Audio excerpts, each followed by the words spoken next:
জান্নাতি বাগান রেখেছে। যারা পৃথিবীর ভূমণ্ডলে মানুষের উপকার করেছে এবং দ্বীন ধর্মের কাজ কর্ম করে গেছে, তাদের জন্য আল্লাহ পাক জান্নাতের নিয়ামত রেখেছে। আর যারা পৃথিবীতে অধম মানুষ থেকেছে, আল্লাহ আল্লাহ রাসূলের গুণগান করে নিয়ে, আল্লাহ আল্লাহ রাসূলকে ভালোবাসেনি, মহব্বত করে নিয়ে শুধু নবীজির ভোলা আজ ভুল ধরতে গেছে, তাদের জন্য আমার আল্লাহ পাক ওই জাহান্নামের অনুরোধ রেখেছে। তারা জাহান্নামের দিকে বাবা পড়ে যাবে, ঠিক না? আলী বর্ণনা করতেছে। ওই বর্ণনা যখন হয়ে গেল, এবার পুনরায় বর্ণনা করছে কি? শেরে খোদা হায়দারে কাররার রাদিয়াল্লাহু তাআলা আনহু, যার তলোয়ার দেখে 20,000 জিন থরথর করে কেঁপেছে। আলী তলোয়ারের নিকটে আজ যে এসেছে 20,000 এই জিনকে কতল করে দিয়েছিলেন। জোরে খাইবারের প্রান্তে জয়লাভ করেছিলেন।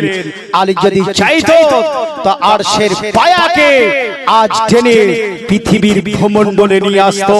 এরই নাম হলো শেরে খোদা। জোরে বলেন, ঠিক না বাবা? শেরে খোদা রাদিয়াল্লাহু তাআলা আনহু, ইনি আজকে শক্তি নাই, যখন ঈমানি জজবাত যখন আসতেন তো কাউকে আর ভয় করতো না, শুধু আমার নবীকে দেখতো আর সারা শরীরে আজ পাহাড়ের চাইতো বেশি শক্তি শেরে খোদার শরীরে চলে আসতো। জোরে বলে শেরে খোদা হায়দারে কাররার রাদিয়াল্লাহু তাআলা আনহু, ইনি এবার কবর সম্পর্কে বাবা বর্ণনা করতে লাগলেন। ওগো আমার ভক্তগণ সহচর, শোনো শোনো, বলে তোমরা শুনে নাও, কবর বড় ভয়ানক জায়গা হবে। বন্ধু থাকবে না, বাতি থাকবে না, জানালা থাকবে না, আজ পাড়া প্রতিবেশীর কোনো মানুষ থাকবে না, স্ত্রী থাকবে না, বাবা থাকবে না, মা থাকবে না, একাই নির্জন জায়গাতে তোমাকে পড়ে থাকতে হবে। হবে কিনা বলেন? সেই জায়গায় পড়ে থাকতে হবে। কবরের আযাব হলে বড় ভয়ানক। এই কবরের আযাব যখন কোনো মানুষের নিকটে যখন পৌঁছে যাবে, তখনই দুনিয়ার কথা মনে পড়বে। আমি আল্লাহ গো, পুনরায় দ্বিতীয়বার পৃথিবীর ভূমণ্ডলে পাঠিয়ে দাও, পৃথিবীর জমিনে, এই পৃথিবীর জমিনে আমাকে পাঠিয়ে দাও। আমি পুনরায় তোমার ইবাদত বندگی করব। আল্লাহ গো, আমি দুনিয়া ভুলে যাব, আজ দুনিয়া সব ভুলে যে তোমার ইবাদত বندگی করব। আল্লাহ পাক ডেকে বলবে, ওরে আমার বান্দা বান্দিরা, ওয়ান চান্স, একবারই তোমাদের জন্য হলে মৌকা ছিল, এই পৃথিবীর ভূমণ্ডলে পাঠিয়েছিলাম। তো আজকে আবার ইবাদত বندگی করার জন্য, আমার উপাসনা করার জন্য তোমাকে পাঠিয়েছিলে। পৃথিবীর ধরতিতে থাকার পর সেই দিন তুমি বুঝলে না, সেই দিন তুমি জানলে না, কোরআন পড়লে না, নামাজ আজকে পড়লে না, সেই দিন তুমি যদি বুঝে নিতে, কবর তোমার জন্য আজকে আলোকিত হয়ে যেত এবং জান্নাতের ভিতর থেকে অসংখ্য নিয়ামত চলে আসতো। জোরে বলুন সুবহানাল্লাহ। আসতো কিনা বলে? পৃথিবীতে অনেক ভুল আমরা করে থাকি, থাকি না? আল্লাহ রাব্বুল আলামিন বলেন, ওরে বান্দা, পাহাড় বরাবর যদি তোমার যদি গুনাহ যদি হয়ে থাকে, একবার লা ইলাহা ইল্লাল্লাহ মুহাম্মাদুর রাসূলুল্লাহ ঈমানের সাথ যদি তুমি পড়ো, সঙ্গে সঙ্গে তোমার গুনাহকে maaf করে দেয়। জোরে বলে।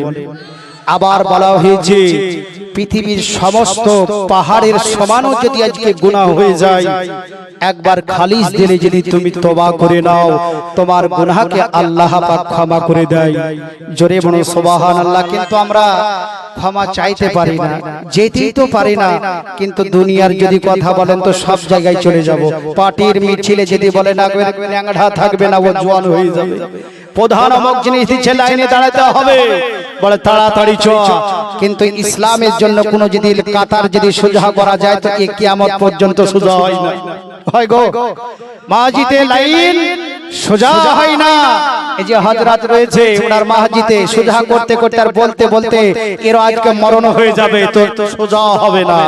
কিন্তু এখন যদি বলে কোন আজকে নেতার কোন জিনিস পাওয়া যাবে, কোন জিনিস দিবে, লাইন সোজা করো আর চুপচাপ থাকতে হবে, তো একটা কথা আর বলবে না, বলবে গো বাবা। তাই আজকে গুনাহ থেকে বাঁচার জন্য আল্লাহ পাক কে নিকটে তওবা করেন, ইনশাআল্লাহ আল্লাহ পাক ক্ষমা করবে। করবে কিনা বলেন? আল্লাহ পাক কি বলে, জোরে বান্দারে তুই যখন গুনাহ করেছিস আমার দরবারে ভীতু সাব্যস্ত হয়ে জর্জরিত হৃদয় নিয়ে আমার দিকে খেয়াল কর, আমি আল্লাহ পাক তোর সমস্ত গুনাহকে আমি ক্ষমা করে দিই। জোরে বলেন। জীবনের ভুলগুলো ক্ষমা করে দাও, আমি পাপী গুনাহগার তুমি দয়াময়। জীবনের ভুলগুলো ক্ষমা করে দাও,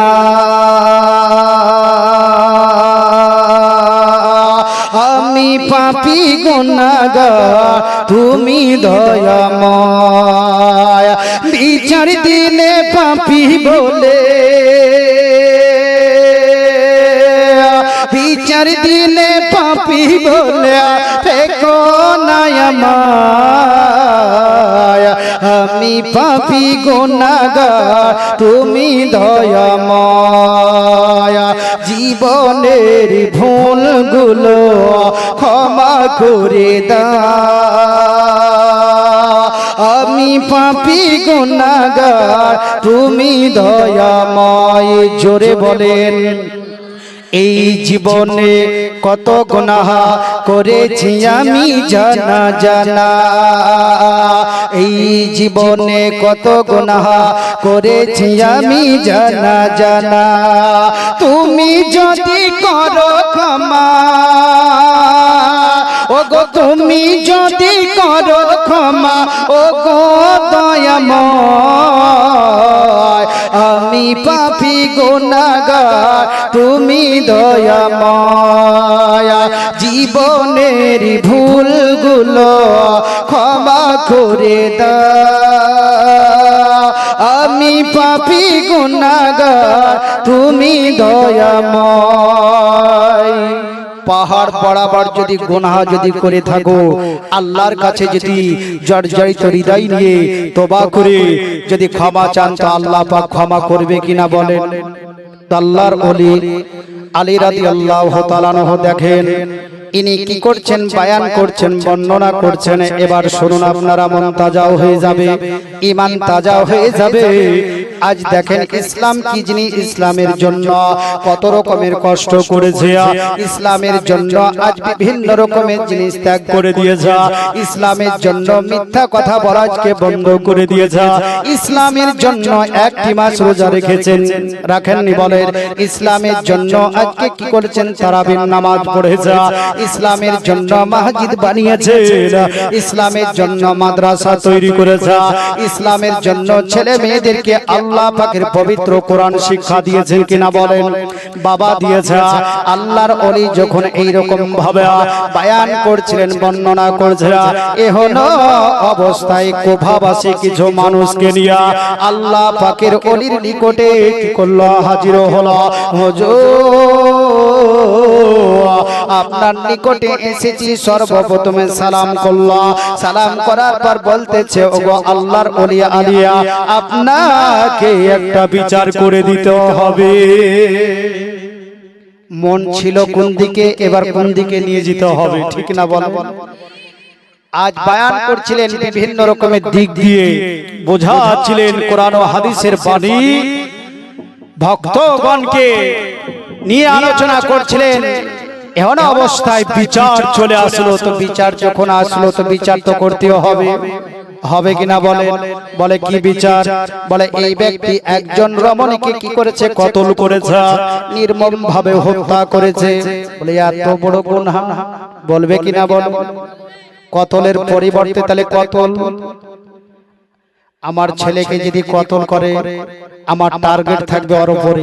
যেদিনই ফাঁকা মানে ফাঁকা ময়দানে পাবো বা ফাঁকা জায়গায় পাবো একবার দেখবো, চেষ্টা করে। হয়তো শরীরে কিছু নাই, বাতাসে হেলে, ওর জন্য তো বলে যদি শরীরে কিছু না থাকে তো ওকে ভেবো না যে কমজোর মানুষ। আর ছোট জঙ্গলকে তুমি ভেবো না যে কিছু নাই, ছোট জঙ্গলের ভিতরে সাপ থাকতে পারে তোমাকে দংশন করবে। তো আজকে বাতাসে হিলা মানুষকে দেখে তুমি কমা ভেবো না। আর পাহাড়ের আজকে হাতির মতো বডি রয়েছে, তো ওই ব্যক্তিকে মানুষ ভয় করে, অথচ দেখে ভয় করে কিন্তু ওর ভিতরে কিছুই নাই। তো চিচিড়িয়া মানুষ যদি আজকে দূর থেকে আপনাকে বন্দুকের গুলি মারে তো বাবা সেখানে তো কেটে হয়ে যাবে, হবে কিনা বলেন? তো আজই জানে মোহতারাম আল্লাহর ওলি বলছে ওই ছেলেটাকে এবার ডাকার পর বলে তুমি কি কতল করেছো হুজুর? চোখের পানিগুলো ফেলে ফেলে এবার বয়ান করছে, বর্ণনা করছে, ওগো আল্লাহর ওলি নবীজির আমার জামায়া, আমি এই রমণীকে কতল করি নাই, কতল করি নাই, কিন্তু কুফাবাসী গোল আজকে বলতেছে তুমি কতল করেছো। হুজুর জীবনে কোনোদিন মিথ্যা কথা বলেনি, যেই দিন থেকে ইসলামের ছায়ার তলে এসেছি, আল্লাহর নবীজির মহামন্ত্র পবিত্র কালেমা তৈয়বা খান আজকে পড়ে নিয়েছি, মনোনীত ধর্মের দিকে দীক্ষিত হয়ে গেছে। হুজুর সেই দিন থেকে মিথ্যা বলা আমি ত্যাগ করে দিয়েছি, মিথ্যা কথা আর বলি না, আমি সত্য বয়ান করলাম, সত্য বললাম, কিন্তু কোভাবাসী মানতে চাই না। ওগো আল্লাহর ওলি আলিয়া, আজ কতলের পরিবর্তে কি করতে হবে? কতল করতে হবে, নইলে আপনার সঙ্গ ত্যাগ করে দিব, আপনার নিকটে আর থাকবো না। আল্লাহর ওলি উনি কি করলেন? এবার চারিদিকে ভাবতে আরম্ভ করলেন। আল্লাহর নবী সাল্লাল্লাহু তাআলা আলাইহি ওয়াসাল্লামের দিকে আজকে খেয়াল করলাম। আমার নবী মুস্তাফা কোনদিন এই রকম বিচার করেনি, কিন্তু পরিস্থিতি দেখে একটা মানুষের জন্য কুফাবাসীকে তো ছাড়া যায় না, নাকি বলেন? এখানে অনেক মানুষ রয়েছেন বাবা, একটা মানুষ দোষ করেছে আর ওই ব্যক্তির জন্য কি আমরা সবাই দোষী হব? আর ওই ব্যক্তি গুনাহ করেছে তো আমরা সবাই ওই ব্যক্তির জন্য কি আমরাও গুনাহ করব? ওই ব্যক্তিকে দরকার হলো আমরা ত্যাগ করব। তো আল্লাহর ওলি চিন্তা করলেন যাকে আজ মার্ডারের পরিবর্তে আজকে মার্ডারও হবে, না হলে কুফাবাসী সব চলে যাবে। এই কুফাতে আজ কত রকমের মানুষ কি হয়েছে, শহীদ হয়েছে, হয়নি গো বলেন? ইমাম হুসাইন রাদিয়াল্লাহু তাআলা আনহু, আলী আকবর আর মোহাম্মদ, তাদের শরীরের রক্ত কুফাতে ঝরেছে। আলী চাই না যে পুনরায় কুফাতে আবার রক্তের বন্যা আজকে বয়ে যায়, ঠিক না? তো আজ জানে মোহতারাম বারাদান ইসলাম, আল্লাহর ওলি উনি কি করলেন? সঙ্গে সঙ্গে এলান করলেন, জানিয়ে দিলেন, বলেন ঠিক আছে, বলে তোমাকে ফাঁসি হতে হবে, বলে ওই ফাঁসির মঞ্চে তোমাকে ঝুলে যেতে হবে। বলে ঠিক আছে ওগো আল্লাহর ওলি, আপনি যখন বললেন আমি হাসি মুখে ওই ফাঁসির মঞ্চে ঝুলে যাব, কিন্তু কুফাবাসী যদি বলতো আমি ঝুলতাম না। কেন? নবীজির হলে আপনি জামাই, আপনার জন্য জান্নাতীদের সর্দার আজকে নিয়া ফাতেমা রয়েছে আপনার নিকটে।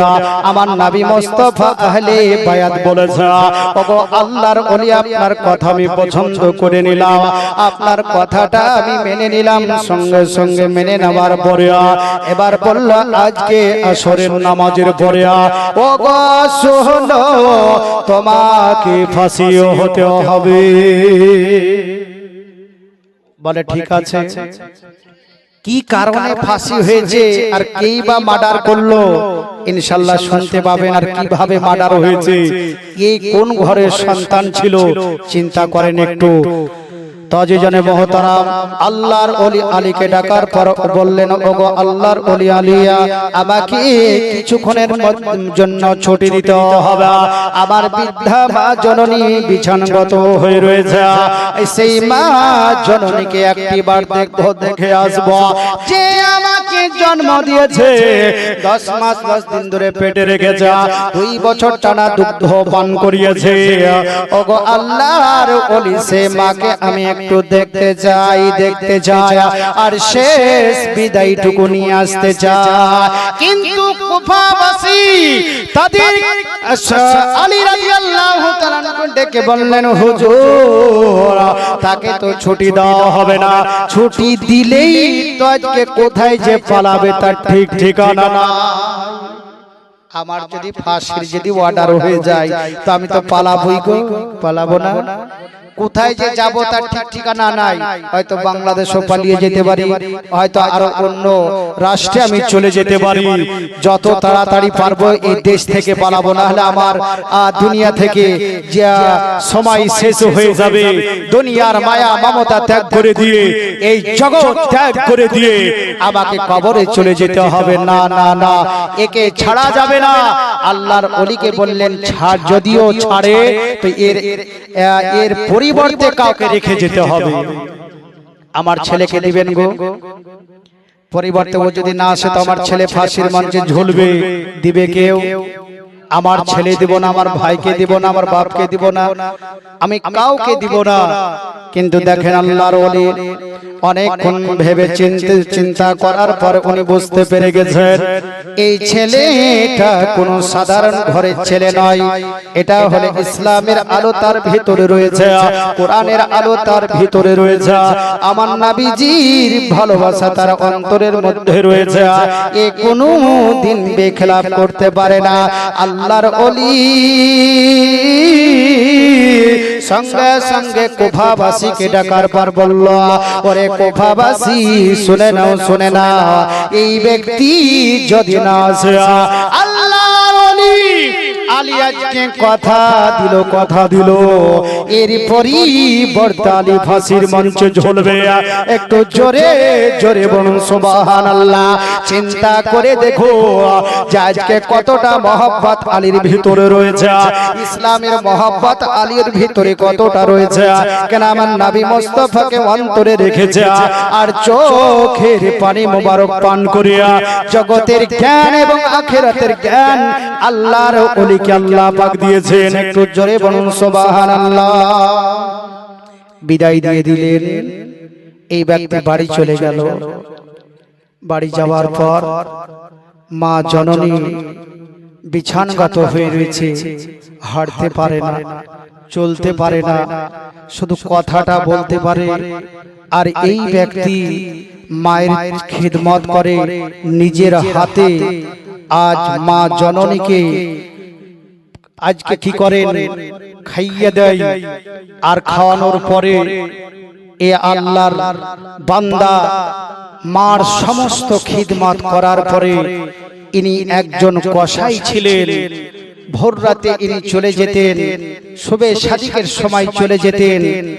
আজ পাড়া প্রতিবেশীর নিকটে যাওয়ার পর গরু হোক, ভেড়া হোক, দুম্বা হোক, উট হোক হালাল করত, তার পরিবর্তে 2 দিরহাম করে পেত। কিন্তু সেই দিন ছেলেটা মায়ের নিকটে যাওয়ার পর কথা যেন বেঁধে যাচ্ছে, কথা যেন আজকে তোতলা ভাব হয়ে গেছে, চোখে মুখে আজকে টেনশন দেখছে। মা জননী বুঝতে পেরে গেছে। মা বুঝবেই নাকি বলে? যদি আপনি রাত করে যান বা যখনই যাবেন, মা সঙ্গে সঙ্গে বুঝতে পেরে যায়, বেটা কখন এসেছো, কোথা থেকে আসলে, আর ভাত ঢাকা আছে, তুমি তাড়াতাড়ি খেয়ে নাও। মা বুঝে নিয়েছে। আপাপন মা আপাপনের কাছে সেরা, ঠিক না বলেন? আল্লাহর বান্দা মা জননী কে বলতেছে, ওগো মা, শেষবারের মতো একটু তোমাকে আমি খাওয়ানোর চেষ্টা করি, তুমি খেয়ে নাও মা, খেয়ে নাও। আর জীবনে কোনোদিন মা তোমাকে আর খাওয়ানোর সুযোগ পাবো না। বলে, বেটা রে, এই কথা কেন বলছো বাপ, কিসের কারণে বলছো? বলে, মা জননী শেষ গোসল তোমাকে আর দিয়ে দি, আমি ভেবেছিলাম মা তোমার খিদমত করব, কিন্তু আজ শেষ খিদমত। ওগো মা জননী, তোমার আগেই হয়তো আমাকে চলে যেতে হচ্ছে। বলে কি রে বেটা, এই কথা কেন তুমি বলছো গোলাম মা? আজকে তাহলে শোনো শোনো, আমি কোফার যখন অলি গলি যাচ্ছিলাম, আমি গরু বা দুম্বা হালাল করার পর যেতে যেতে একজন ব্যক্তি একজন রমণীকে কতল করলো, আর আমাকে যখনই দেখে নিয়েছে আর এই ব্যক্তি পালিয়ে গেছে, আমি যখন ওই রমণীর নিকটে পৌঁছে গেছি, কোফাবাসীকে ডাকার পর বললাম, ওরে কোফাবাসীরা, তোমরা তাড়াতাড়ি করে একটু চলে এসো, চলে এসো, একজন রমণীকে কতল করে দিয়েছে। কোফাবাসীগণ এবার ছুটতে আরম্ভ করলো, দৌড়তে দৌড়তে ওই রমণীর নিকটে যখনই পৌঁছে গেছে, আল্লাহ রাব্বুল আলামিন ইসরাইলকে ডাকার পর বলল, রে ইসরাইল, অতি তাড়াতাড়ি করে আমার বান্দির জানখানাকে কবজ করে নিয়ে চলে আয়।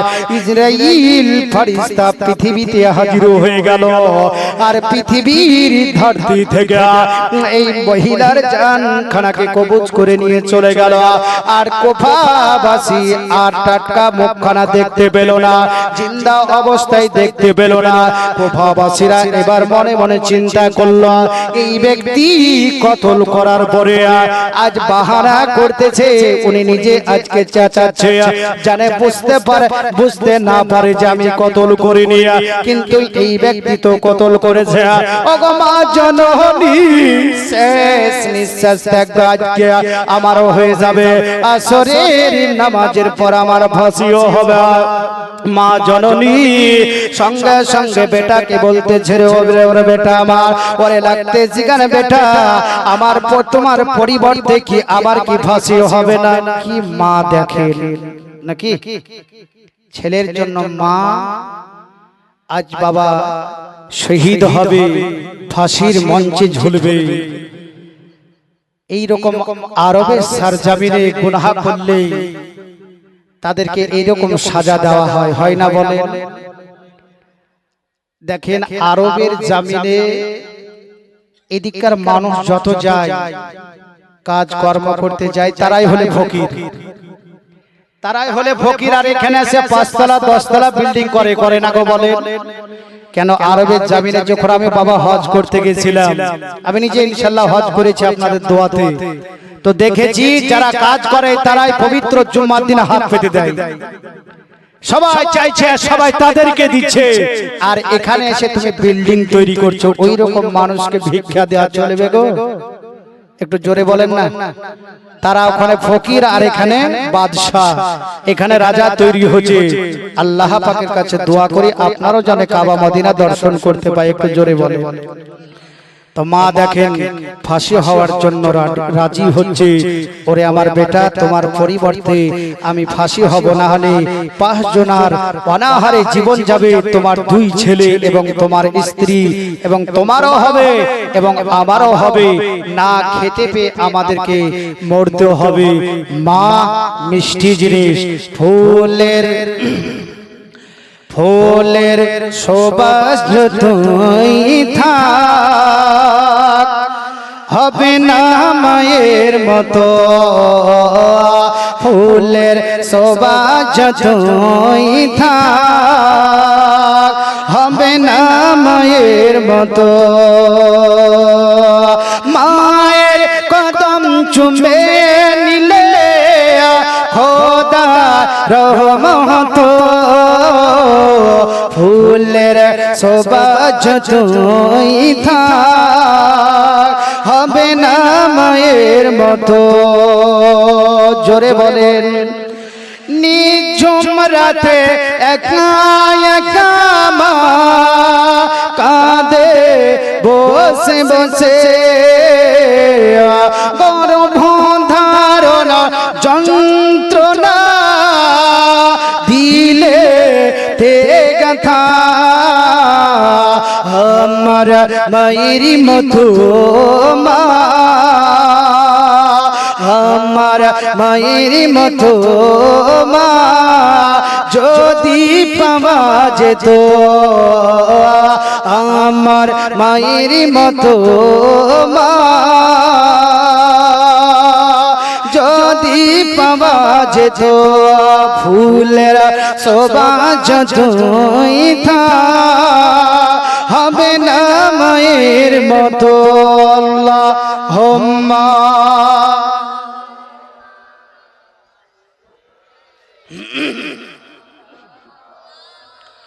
ওয়ালা আলি সাইয়্যিদিনা মাওলানা মুহাম্মদ সাল্লি আলা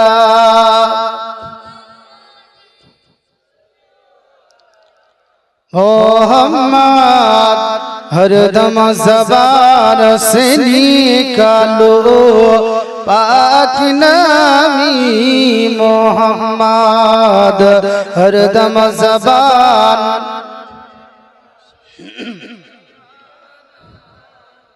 অগমা জননী শেষবারের মতো দৃষ্টি খানা নিক্ষেপ করে আমাকে একবার দেখে নাও।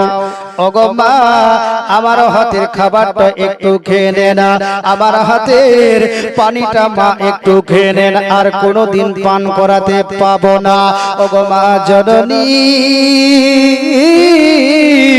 শেষবারের মতো একটু গোসল বানিয়ে নাও। মা জননী কেঁদে কেঁদে কেঁদে এবার বলতেছে, রে বেটা রে, তোমার আজকে আসরের নামাজের পর ভাসিও হবে, আর তোমার মা জননী শোনার পর কোনো খাবার খেতে পারবে বলে? পানি পান করতে পারবে না বেটা। বলে, ওরে বেটা রে, আজ আসরের সময়তে যখন তোমার আজকে ফাঁসিও হবে, এদিকে দুই ছেলে খাবার এনেছে বলে বাপের কাছে আজকে গিড়গিড় গিড়গিড় করতেছে, আব্বা হুজুর কি খাবার এনেছেন একটু তাড়াতাড়ি করে দিয়ে দেরা। সঙ্গে সঙ্গে আল্লাহ পাকের বান্দা বলতেছে, বেটা রে, আমার সিনাখানে একটু লেগে যা, লেগে যা, তোদের জন্য আর তোর বাবা আর জীবনে কোনোদিন কোনো জিনিস আনবে না। আমার ছেলের জন্য বিভিন্ন রকমের জিনিস আনছে, বিভিন্ন রকমের খাবার বাবা বাড়িতে এনে এনে আদব সহকারে আজকে বিভিন্ন রকমের দিক দিয়া ভলিয়ে ভালিয়ে কি করছে, খাওয়াচ্ছে, কিন্তু সেই সময়ে কোনো খাবারের আজকে ব্যবস্থাও হতো না। খুব কষ্টে জীবন যাপন করতো। পানি শুধু আজকে ফুটিয়ে বেটা বা বেটিদেরকে সান্ত্বনা দিত, আল্লাহ পাকের নিকটে ফরিয়াদ করত, ওগো রব্বুল আলামিন, জীবনে এত অভাব অনটন করে এই পৃথিবীর জমিনে আল্লাহ পাক পাঠিয়েছ, আমরা কত কষ্ট করে জীবন যাপন করতেছি। ছেলে এবং মেয়ে এবং স্ত্রী এবং মা জননীর চোখ দিয়ে টপ টপ টপ টপ করে পানি ঝরতে আরম্ভ হলো। মা জননী দুই হস্ত তুলে দিল, আল্লাহ গো, একমাত্র আমার ছেলেটা ইনকাম করার রাস্তা ছিল, আমার ছেলেটা যদি আজ শহীদ হয়ে যায়, ফাঁসির মঞ্চে যদি আল্লাহ পাক ঝুলে যায়, আমাদের চারজনের অনাহারে দিন যাবে, আজকে না খেতে পেয়ে মারা যেতেও হবে।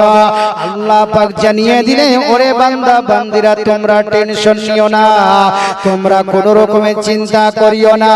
আল্লাহর নবী মুস্তাফা জানিয়ে দিলেন, তোমরা শুনো শুনো, আর দোয়া ও সিলাহুল মুমিনিনা, দোয়া হলে আজকে কি হলো, তোমাদের জন্য মুমিনদের অস্ত্র রয়েছে, এই দোয়া যদি তোমরা করতে থাকো, আমার আল্লাহ পাক দোয়ার কারণে তোমার জিনিসের বদল হয়ে যাবে, পরিবর্তন হয়ে যাবে। হবে কিনা বলেন? আচ্ছা হবে। আমি এখন দোয়া করছি, আর ছেলেটা আমার সম্মুখে বন্দুক ধরে রয়েছে। আচ্ছা বলেন তো, এখন দোয়া করবেন না ওই বন্ধকের গুলি আপনি রুখবেন? দোয়া চলবে সব জায়গাতে, দোয়া বাবা চলবে না বা টিকবেও না। টিকবে? সব জায়গায় চলবে না, চলার জায়গাতে চালাতে হবে। যেমন আল্লাহর ওলি রাদিয়াল্লাহু তাআলা আনহু একজন মহাপুরুষের সঙ্গে যুদ্ধ করেছিলেন, যে দিনে এবং রাত্রিতে মানে সকালে এবং সন্ধ্যায় 46 কেজি করে খাবার খেত।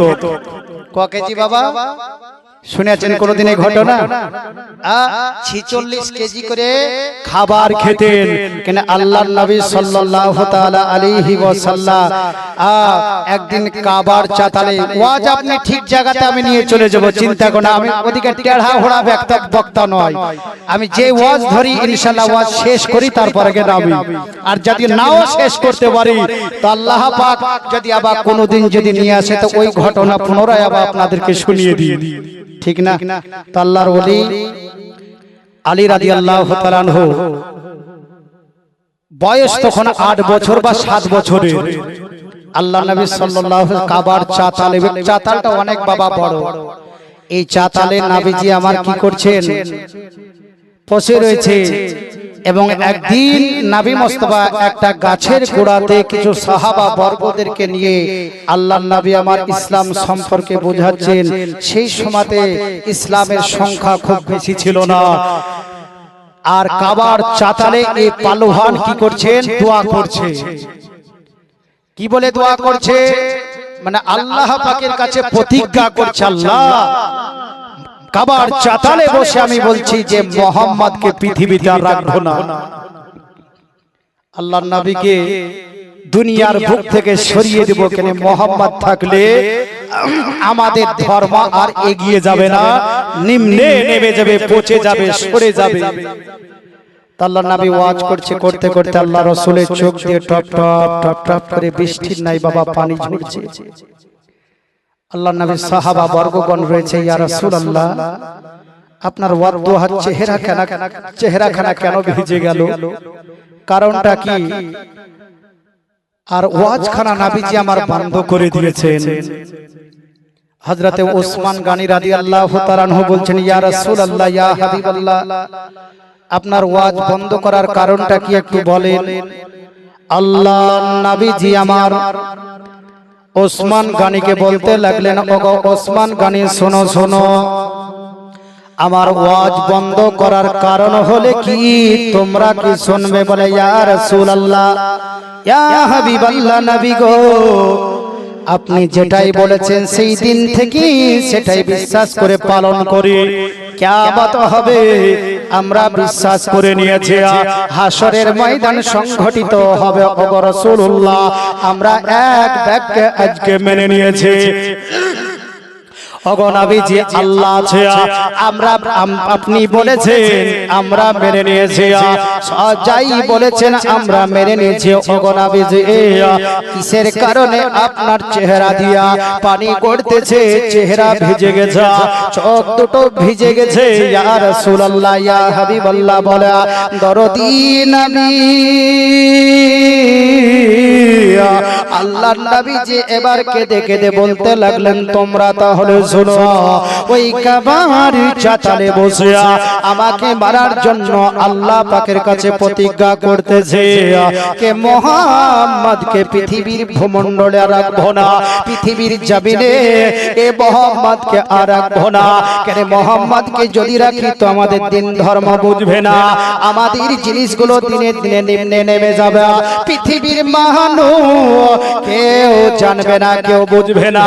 এ তারই জন্য মুহাম্মদকে পৃথিবীর জমিনে রাখবো না, পৃথিবীর বুক থেকে চিরতরের জন্য বিদায় করে দিব। আল্লাহর নবী এই জন্য আজকে কন্দন করতে লাগলেন। আবার আল্লাহর নবীজি বলছেন, শোনো শোনো, বলকে এই ব্যক্তি যে সে ব্যক্তি নয় যার নাম হলে আমর। আল্লাহর নবীকে বললেন, ইয়া রাসূলুল্লাহ ইয়া হাবিবাল্লাহ ওগো নবীজি তার সঙ্গে কি আমরা যুদ্ধ করতে পারবো না? তার সঙ্গে কি আমরা মোকাবেলা করতে পারবো না? আমার নবীজি সাহাবা বর্গ ওদের দিকে লক্ষ্য করে বললেন, তাহলে শোনো শোনো, ওই ব্যক্তি এক নয় দুই নয় 46 কেজি করে প্রত্যেক দিন তার খাবার লাগে। সন্ধ্যার টাইমে যদি 21 কেজি লাগে তো সকাল বেলাতে 25 কেজি লাগে। এইভাবে 46 কেজি করে প্রত্যেক দিন বাবা খাবার খায়। তার তলোয়ারের ওজন হলে 2.5 থেকে 5 মণ। 10,000 সৈন্য যার বাবা পানি খাবারও হয়ে যায়। এই ব্যক্তির সঙ্গে কে লড়বে? একটু বলো বলো, পারবে? সংখ্যায় হলে কম। আচ্ছা বলেন যে ইমাম সাহেব আছে, মৌলানা সাহেব, যদি আপনাদের মসজিদের ওই জীবন্তী মসজিদের ইমাম সাহেব 46 কেজি করে যদি প্রত্যেক দিন বাবা ওই ইমামকে যদি খাবার দিতে হয়, ইমামকে রাখবেন গো? বলে মৌলানা সাহেব যে ব্যাগ ঘাড়ে করে নিয়ে এসেছিলেন, যত তাড়াতাড়ি পারেন আপনারা আপনি এখান থেকে বিদায় হন। কেন 46 কেজি করে খেতে দেওয়া আমাদের এই গ্রামের কোনো মানুষের সম্ভব নয়। আপনি তো মনে হয় 50 কেন 100 মানুষের খাবারই একলাই খান, বলবে কেন? তো এইরকম মানুষকে কেউ রাখবে? ইমামকে রাখবে না। তো এই 46 কেজি খানেওয়ালা ব্যক্তির তাহলে শরীর কেমন হবে, শক্তি কতটা হবে চিন্তা করে দেখে। 10,000 সৈন্য তাকে দেখলে থরথর করে কাঁপতে আরম্ভ করে আর লোম গলা খাড়া হয়ে পালিয়ে যায়। চিন্তা করেন এই ব্যক্তির সঙ্গে কে যুদ্ধ করবে? এবং 2.5 থেকে 5 মণ তলোয়ারের ওজন। আচ্ছা বলেন তো 2.5 থেকে 5 মণ তলোয়ার যদি আমার উপর চাপিয়ে দেয় তো লিসাস বন্ধ হতে দেরি হবে গো? হ্যাঁ, বাঁচাও করবো কিন্তু নিজে আর উঠাতে পারবো না, ক্ষমতা হবে না। তো তলোয়ার কত বড় চালাতেন, কত ওজনের চালাতেন চিন্তা করেন। তো হযরতে উসমান গনি রাদিয়াল্লাহু তাআলা আল্লাহর নবীকে বলল, ইয়া রাসূলুল্লাহ তাহলে উপায় কি আছে, কি করা যায়? তো নবীজিকে বললেন, ইয়া রাসূলুল্লাহ আপনি দোয়া করেন। কেন দোয়া ও সিলাহুল মুমিনিন, মুমিনদের বস্ত্র হলে দোয়া। ইয়া রাসূলুল্লাহ আপনি দোয়া করেন, আর আপনার দোয়াই আমরা হলে আমিন আমিন করতেছি। আল্লাহর নবী বলল, ঠিক আছে। সবাইকে নিয়ে দরদি নবী, আমার মায়ার নবী, উনি কি করলেন? দোয়া করতে আরম্ভ করল। আর সাহাবা বর্গগণ পিছনে আমিন আমিন করতে লাগলে। আল্লাহর নবীজি দরদি নবী আমারকে দেখে আল্লাহ পাকের কাছে দোয়া করতেছে, ওগো রব্বুল আলামিন আমরের 2 হাত এবং পা। এই বলার সঙ্গে সঙ্গে নবীজির কথা বন্ধ হয়ে গেল, দোয়াখানা বন্ধ হয়ে গেল। সম্মুখে আর দোয়া এগিয়ে নিয়ে যায় না। কিছুক্ষণ পর আল্লাহর নবীকে বলতেছে, ইয়া রাসূলুল্লাহ, ইয়া হাবিবাল্লাহ, গো নবীজি আপনি আগে আর দোয়া কেন নিয়ে যান না? আমরের 2 হাত এবং পা, এই কথা বলে আপনি কেন বন্ধ করে দিলা? সঙ্গে সঙ্গে আল্লাহর নবীজি বলল, তোমরা তাহলে শোনো, আমার আল্লাহ পাক জিবরিলকে বলেছিলেন, ওরে জিবরিল সিদরা ত্যাগ করে দিয়া পৃথিবীর ভূমণ্ডলে আমার নবীর নিকটে চলে যা, আরবের ধরতিতে চলে যা। আমার নবীজি বড় চিন্তিত রয়েছে, অতি তাড়াতাড়ি করে একটু চলে যা। জিবরিল আলাইহিস সালাম সিদরা ত্যাগ করে দিয়ে আজ আরবের ভূমিতে আসার পর নবীর নিকটে হাজির। ইয়া রাসূলুল্লাহ, ইয়া হাবিবাল্লাহ, নবী গো, ওগো আল্লাহর নবীজি, আল্লাহ পাক পয়গাম পাঠিয়েছে, আল্লাহ পাক মেসেজ পাঠিয়েছে, আল্লাহ পাক বার্তা পাঠিয়েছে। সঙ্গে সঙ্গে নবীজি বললেন, জিবরিল বলো আমার আল্লাহ পাক কি মেসেজ পাঠিয়েছে? জিবরিল আমিন বলল, ইয়া রাসূলুল্লাহ, ইয়া হাবিবাল্লাহ, আল্লাহ পাক বলেছেন, ওগো নবীজি কখনো কখনো তলোয়ার হাতে উঠিয়ে নিতে হবে, কখনো কখনো হাতে ঢাল ধরিয়ে নিতে হবে। বেদিন কাফের মুশরিকদের সঙ্গে যুদ্ধ করতে হবে, মোকাবেলা করতে হবে। এই মেসেজ দিয়ে আল্লাহ পাক পাঠিয়েছেন। জোরে বলেন আল্লাহর নবী সাল্লাল্লাহু তাআলা আলাইহি ওয়াসাল্লাম সাহাবা বর্গদেরকে বললেন, ওগো আমার ভক্তগণ, আমার ওয়াজ বা আমার দোয়া থামার কারণ হলে এটা জিবরিল এসেছিল তলোয়ার হাতে নিতে বলেছে এবং হাতে ঢাল ধরতে বলেছে, আমরের সঙ্গে যুদ্ধ করার হুকুমও দিয়েছে। জোরে বলে ইয়া রাসূলুল্লাহ যুদ্ধ করব কি করে, কটা মানুষ? আর যা কথা আপনি বলেছেন 10,000 সৈন্য, যার জল খাবার পানি খাবার, এই ব্যক্তির সঙ্গে কে যুদ্ধ করবে? যেই যাবে তারই তো আজকে বিবি বিবাহ হয়ে যাবে, হবে কিনা বলো, সন্তান ইয়াতীম হয়ে যাবে। আল্লাহর নবী এবারে এলান করছে, কে আমার সঙ্গে যুদ্ধ করবে বলো। কেউ আর হাত উঠাই নাই। এখানে যদি বলি 46 কেজি ব্যক্তির সঙ্গে যুদ্ধ কে করবে, আপনারা কেউ হাত উঠাবেন গো? আমি মৌলানা সাহেব আমার হাত উঠাবো না, হাত পিছে গুটিয়ে নিব বা পকেটে ঢুকিয়ে নিব, ঠিক না বাবা? কেন যুদ্ধ আর করবো না, যত তাড়াতাড়ি পারি, আর ওয়াজও শুনবো না, এখান থেকে যত তাড়াতাড়ি পারি বাড়িতে ল্যাপের তলে ঢুকতে পারলি আরাম। বলবেন কি না বলে? তো আজিজানে মোহতারাম, আজকে নবী মুস্তাফা আমার কেঁদে কেঁদে এবার শুনেন, কেঁদে কেঁদে এলান করতেছে, কে আছো গো?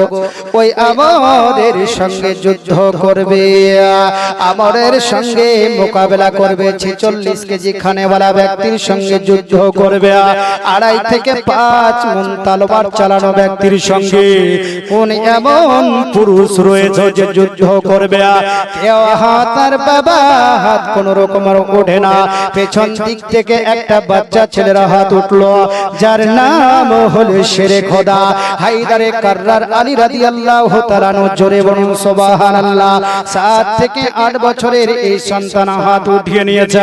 ইয়া রাসূলুল্লাহ, ইয়া হাবিবাল্লাহ, নবী গো, ওগো আল্লাহর নবী, যে আমাদের সঙ্গে যুদ্ধ করব, যখনই আপনি এই বয়ান শুনিয়েছেন নবী গো, তখনই আমি প্রতিজ্ঞা করে নিয়েছি, আমি অন্তরের ভিতরে ওয়াদা করে নিয়েছি, যতক্ষণ পর্যন্ত আমরকে না মারব, হয়তো আমি নিজেই শহীদ হয়ে যাব, নালে আমরকে চিরতরের জন্য জাহান্নামের মধ্যে আবদ্ধ করে দিব।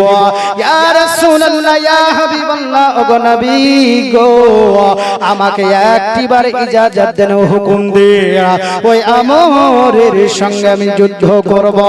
আল্লাহর নবীজি বললেন, ওগো আলী, তুমি ছোট মানুষ, বসে যাও, বসে যাও। আল্লাহর নবী বসিয়ে দিলেন। দ্বিতীয়বার পুনরায় এলান করলো, কে আছো বলো, বলো আমরের সঙ্গে যুদ্ধ করবে? কেউ হাতার উঠাই না। দ্বিতীয়বার আলী রাদিয়াল্লাহু তাআলা হাত উঠিয়ে দিলেন। ইয়া রাসূলুল্লাহ, ইয়া হাবিবাল্লাহ, দেরি আর সহে না, ওগো নবীজি, মুস্তাকে রাসূলকে আমি যতক্ষণ পর্যন্ত না মারব, আমি কতল না করব নবী গো, ততক্ষণ পর্যন্ত আমার মনে শান্তি আসবে না। তুমি বসে যাও, তুমি এখনো ছোট মানুষ রয়েছ।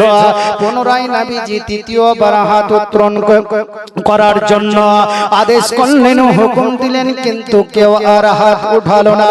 তৃতীয়বার শেরে খোদা মুশকিলে কুশা হায়দারে কাররা আল্লাহর নবীকে বলল, ইয়া রাসূলুল্লাহ, ইয়া হাবিবাল্লাহ, নবী গো, আর দেরি আমার সহে না।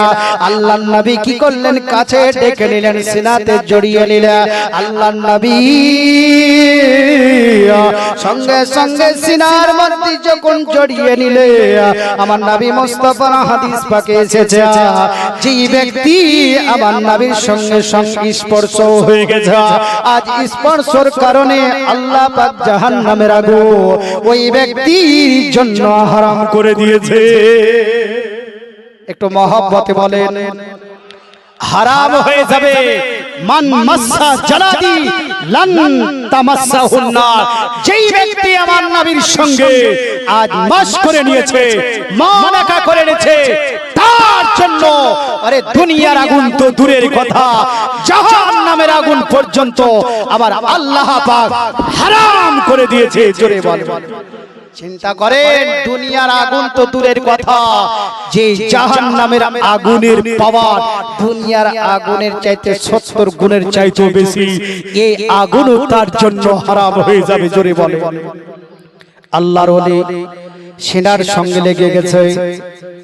আল্লাহর ওলিকে আবার নবী বলতেছে, ওগো আলী, আমরের সঙ্গে যে যুদ্ধ করবে, তোমার কাছে কি কোনো তলোয়ার রয়েছে? ইয়া রাসূলুল্লাহ, কিছুই নাই। যুদ্ধ করবে কি করে? তুমি বলবে কিনা? তলোয়ার নাই, ঢালও নাই, তো তো কিভাবে তুমি যুদ্ধ করবে? তার তলোয়ার হলে 2.5 থেকে 5 মণ 46 কেজি করে খায়, তুমি যদি তার উপরে পড়ো তো তুম্ম পটল তুলবে। তো চিন্তা করো, তাহলে এই ব্যক্তির সঙ্গে কিভাবে তুমি যুদ্ধ করবে? ইয়া রাসূলুল্লাহ, ইয়া হাবিবাল্লাহ, ওগো নবীজি, আপনি তো বলেছেন দোয়া ও সিলাহুল মুমিনিন, মুমিনদের অস্ত্র হলে বাবা দোয়া, ঠিক না বলেন? ও হযরতে উসমান গনি রাদিয়াল্লাহু তাআলা আনহু কে ডেকার পর বলল, ওগো উসমান, তোমার বাড়িতে কোন রকমের কোন কি আজকে তলোয়ার রয়েছে, কোন কি চাকু রয়েছে? ইয়া রাসূলুল্লাহ, ইয়া হাবিবাল্লাহ, ওগো নবীজি, উট জবাই করার জন্য আমার 26 থেকে 27 ইঞ্চির একটা বাবা চাকু রয়েছে। আল্লাহর নবী বলল, ওগো উসমান, দেরি নয়, দেরি নয়, তাড়াতাড়ি করে ওই 26 থেকে 27 ইঞ্চির চাকু খান নিয়ে চলে এসো। উসমান গনি রাদিয়াল্লাহু তাআলা জুন্নুরাইন বাড়িতে যাওয়ার পরে 26 থেকে 27 ইঞ্চি আজকে চাকু কানা নিয়ে আল্লাহর নবীকে দিলে। ইয়া রাসূলুল্লাহ, ইয়া হাবিবাল্লাহ, ওগো নবীজি, এর চাইতে আর বড় আমার তলোয়ার নেই। ইয়া রাসূলুল্লাহ, এটাই সব চাইতে বড় যদি বলেন আর বা ছোটই যদি বলেন তো এটাই আছে, এর চাইতে আর আমার কাছে কোনোই জিনিসই নাই। ঢাল বলে, ইয়া রাসূলুল্লাহ, ঢালও নেই। কেন? মুসলমানের সংখ্যাই তো নাই। কিভাবে ঢাল তৈরি করবে, কিনবে, খরিদ করবে? সেই টাইমে তো হাজার হাজার কোটি কোটি টাকা বাবা ছিল না যে আজকে ঢাল বা তলোয়ার কিনবে। যেমন একজন মহিলা ছিল, আজকে আল্লাহ নবী সাল্লাল্লাহু তাআলা আলাইহি ওয়াসাল্লামের মহব্বতে নিজের সন্তানকে দিয়ে দিয়েছিলেন। জোরে বলে কেন? পারস্য দেশে নবী মুস্তাফার নিকটে একটা পত্র এসেছিল, আসার পরে সেই পত্র গালিগালাজ করেছিল। তো সাহাবা বর্গ রেগে গেছিল, তাদের সঙ্গে যুদ্ধ করব, কিন্তু কোনো সামান নাই, কোনো তলোয়ার নাই, ঘোড়া নাই, চাকু নাই, কিভাবে যুদ্ধ করবে? তো সবাই অর্থ দিতে আরম্ভ করলো, বলে, ইয়া রাসূলুল্লাহ, আমরা অর্থ দিব, আর দেওয়ার পরে আপনি সব জিনিস কিনবেন। সবাই অর্থ দিল, কিন্তু একজন মহিলা কোনো জিনিস দিতে পারলেন না। বাড়ি যাচ্ছেন আর ঘুরে আসছেন, সবাই শরীক হলো, কিন্তু আমি নবী মুস্তাফাকে দিতে পারলাম না। মনে তো দুঃখ থাকবে কিনা বলেন? থাকবে। কিন্তু ইমাম সাহেবকে টাকা দিয়ে যদি না দিতে পারি তাহলে খুব আমাদের আনন্দ হয়। 100 টাকা করে ধরে আছে, তারাবি পড়া, জান ফেটে গেল, জান কলিজা ফেটে গেল। ছেলে মেয়ের জন্য 4000 5000 দামের জামা কাপড়, বলে 1 টাকা কমানো হবে না। বলে ঠিক আছে, প্যাক করার ব্যাগে ভরো, বাড়ি যাব। কিন্তু ইমাম সাহেবের জন্য যদি 100 টাকার বা 50 টাকার 1 টাকা যদি বেশি হয়ে যায়, রাতে আর ঘুম আসে না। এই হলে আমরা মুসলমান, যার পিছনে নামাজ পড়ছি তাকেই আমরা সঠিকভাবে মেনে নিতে পারি না, তাকে আনন্দ দিতে পারি না, ঠিক বলেন? ইমাম হলে বাদশা, বাদশা এখানে ফকিরের মতো থাকে, ঠিক না? বাদশা বাদশার মতো রাখবেন বাবা, সে যেই হোক, আপনাদের গ্রামের হোক বা যেইখানেই হোক। কেন? আমি একজন মাদ্রাসার শিক্ষক, 2 জায়গা আমি চালাই, দুটো। তো মাদ্রাসার শিক্ষক হওয়া যে কতখানি কষ্ট, রাতের ঘুমও হয় না, এই বিচার করো। আর এক ছেলে আসছে বলে, বিচার করো রে, তোরে বিচার করতে করতে রাতের ঘুম হারাম হয়ে যায়, ঠিক না? আল্লাহ নবীর নিকটে কেঁদে কেঁদে একদিন আসছে, বলে, ইয়া রাসূলুল্লাহ, ইয়া হাবিবাল্লাহ, নবী গো, সবাই তো যুদ্ধে শরীক হওয়ার জন্য বিভিন্ন রকমের জিনিস দিল, ওগো নবীজি, আমি কোন জিনিস দিতে পারলাম না। ওগো নবীজি, একটা জিনিস দেওয়ার জন্য আমি এসেছি। কেন? যুদ্ধের ময়দানে আমার স্বামী আজকে শহীদ হয়ে গেছে। ইয়া রাসূলুল্লাহ, ইয়া হাবিবাল্লাহ, একটা জিনিস নিয়ে এসেছি, সবাই শরীক হয়েছে, কিন্তু আমি শরীক হতে পারি না। আল্লাহর নবীজি বলল, কি জিনিস বলো? ইয়া রাসূলুল্লাহ, ইয়া হাবিবাল্লাহ, যখন আপনি পারস্য দেশে যুদ্ধের ময়দানে চলে যাবে, যুদ্ধের ময়দানে যাওয়ার পর যুদ্ধ করবে, ইয়া রাসূলুল্লাহ, ইয়া হাবিবাল্লাহ, ওগো নবীজি, আপনার নিকটে কোনো ঢালার প্রয়োজন নেবেন, ঢাল নেবেন না।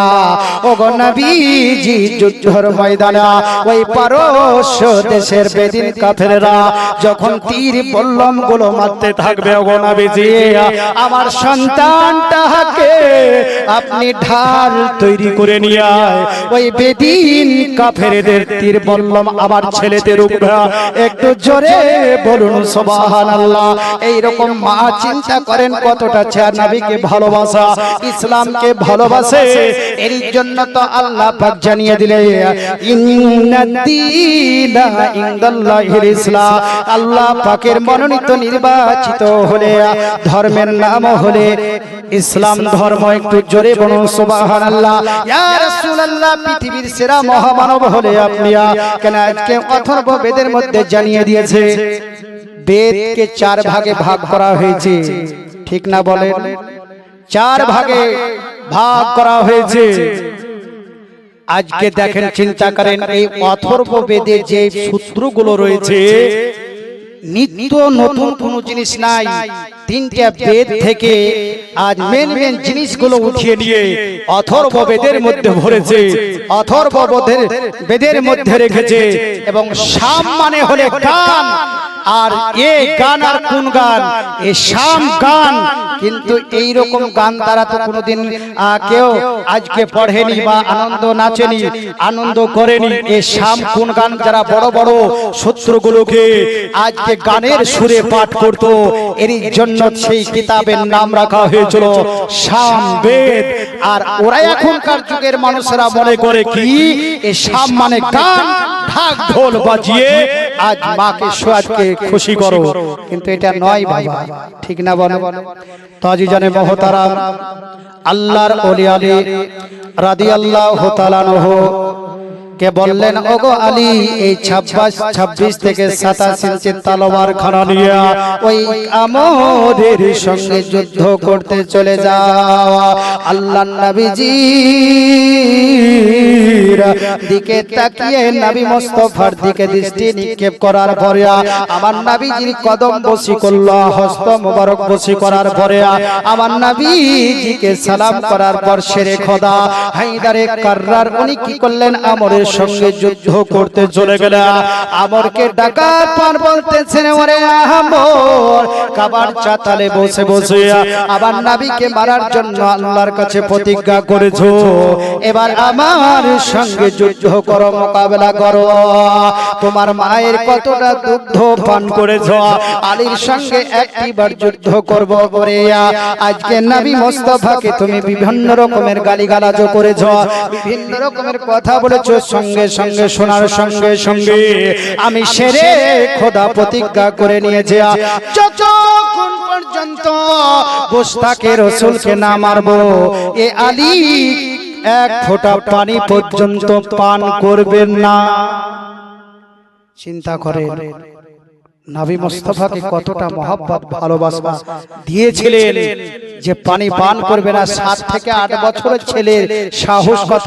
আর আমরকে যখনই বলেছে তোর মার কতটা দুগ্ধ পান করেছে আমার সঙ্গে লড় এবার দেখি তুই কত খেয়েছিস বলে 46 কেজি করে তোর খাবার লাগে তাই দেখি তোর কত পাওয়ার আছে এবার পাওয়ারটা আমার কাছে নিয়ে আয়।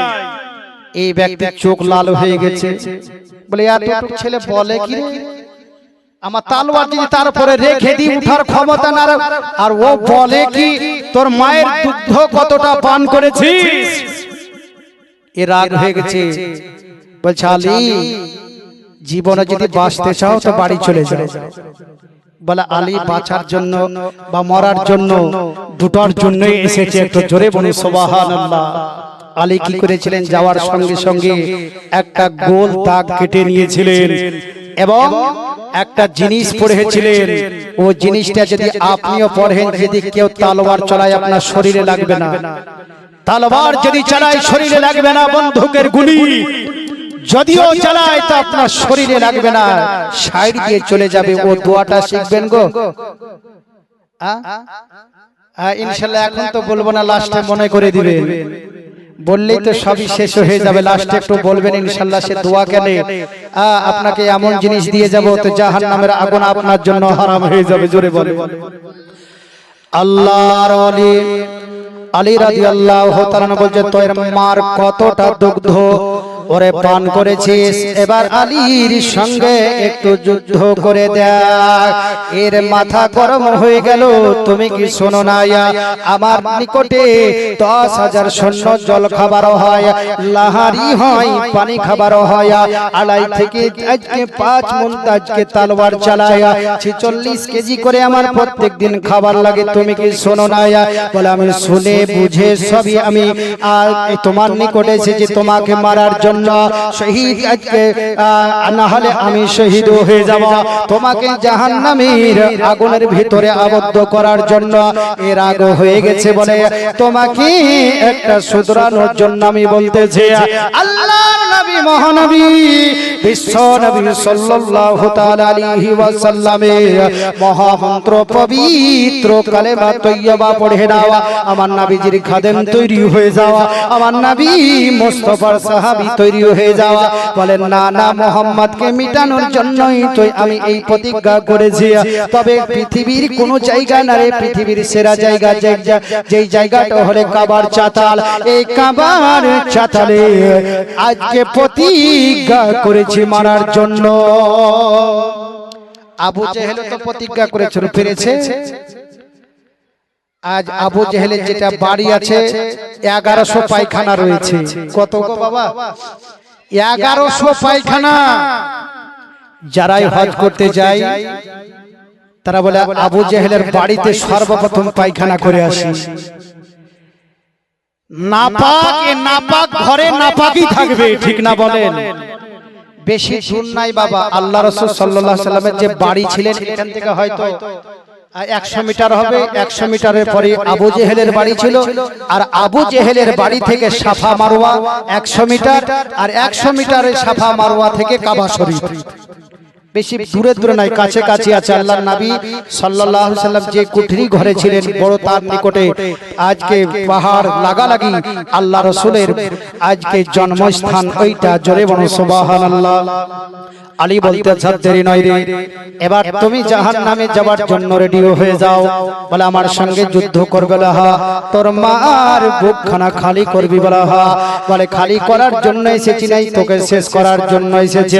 এবার যুদ্ধ লেগে গেল, যুদ্ধ সংঘটিত হতে আরম্ভ হলো, এমন ভাবে তলোয়ার চলতেছে 26 থেকে 27 ইঞ্চি তলোয়ার এবং 2.5 থেকে 5 মণ তলোয়ার চলতেছে, কিন্তু আলীর তলোয়ার কোন রকমের বেঁকিয়ে যায় না, যেন আজকে 5 মণ থেকে 10 মণ ভারী হয়ে গেছে।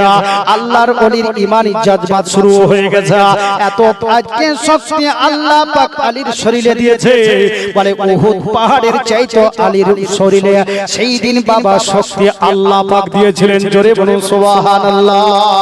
কেন উহুদ পাহাড়টা অনেক বড় আর উঁচুও খুব, সবচাইতে আরবের বুকে পাহাড় যদি উঁচু বলেন সেটা হলে জাবালে নূর পাহাড়, যেখানে আল্লাহ রাসূলের নিকটে সর্বপ্রথম পবিত্র কোরআন নাজিল হয়েছিল। সেই জায়গায় উঠতে হয় বাবা 2 ঘন্টা লাগে, পাকা উঠতে হেঁটে। সিঁড়ি তৈরি করেছে, আমরা ইনশাআল্লাহ উঠেছি। সেই জায়গাতে ওঠার পর বড় বড় পাহাড়গুলোর আগে কি একতলা বাড়ি, তাহলে কত উঁচু সেই পাহাড়টা একটু চিন্তা করেন। আলী রাদিয়াল্লাহু তাআলা আনহু সঙ্গে যুদ্ধ করতে করতে এ আমরকে নিচে ফেলে দিয়েছে। ফেলে দেওয়ার পর ওই 26 থেকে 27 ইঞ্চির আলী বলতেছে, ওরে আমর 10,000 তোমার সৈন্য যেটা পানি খাবার হয়, আর আলী তোমার বুকে চেপেছে, এবার উঠো দিন তোমার ক্ষমতা দেখিয়া। বলে কোন রকমে যখন উঠতে পারল না, পরে শোন কেঁদে কেঁদে আলী বলতে লাগলো, আমার নবীকে কাবার চাতালে প্রতিজ্ঞা করেছিলি মারার জন্য, আমার নবী মুস্তাফার বারে আজকে বিভিন্ন রকমের জিনিস বলেছে, আমার নবীর মতো নবী পৃথিবীতে খুঁজলে পাবে না পাবে। বলেন আল আরাবী শাহে মদিনা